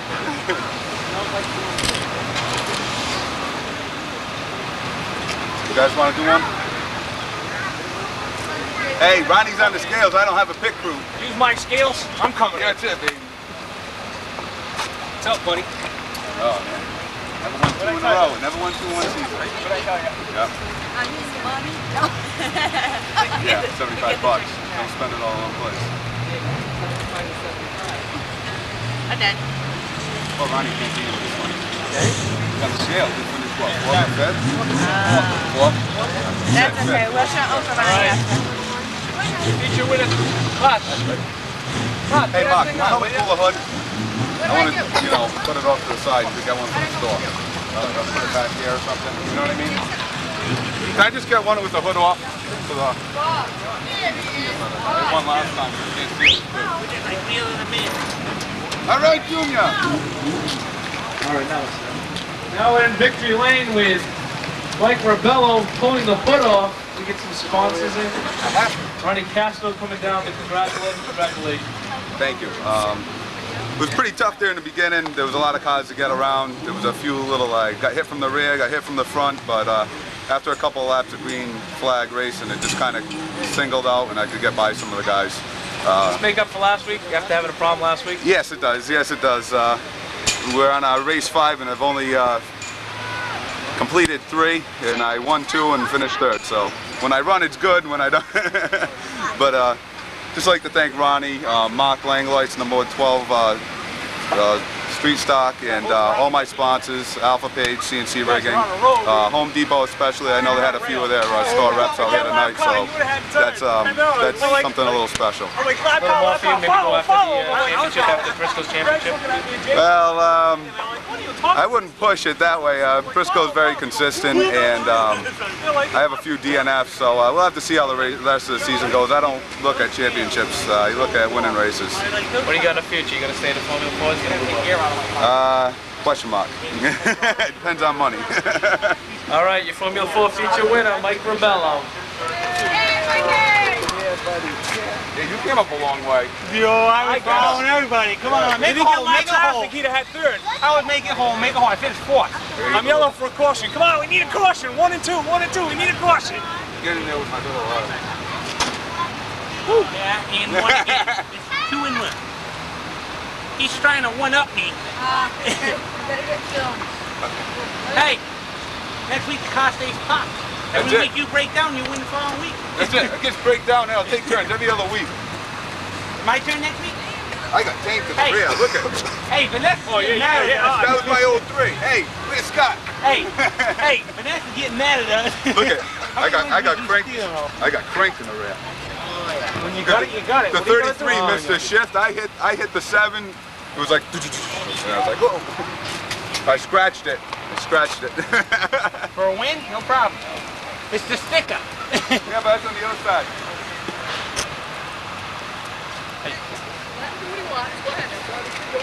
I bent the front, bent the rear. Oh yeah, let's check out the dam.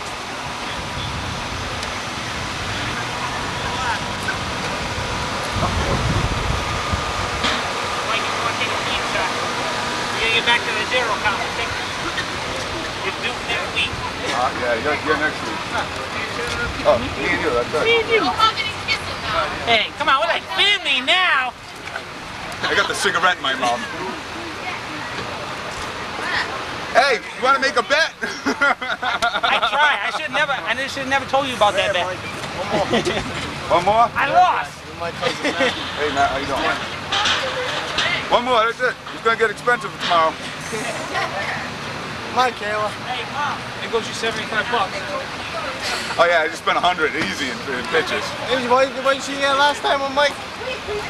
I know you do. Well, before you walk off, give me that flag. That's what I was doing. Hey, I heard the man driving around with this flag.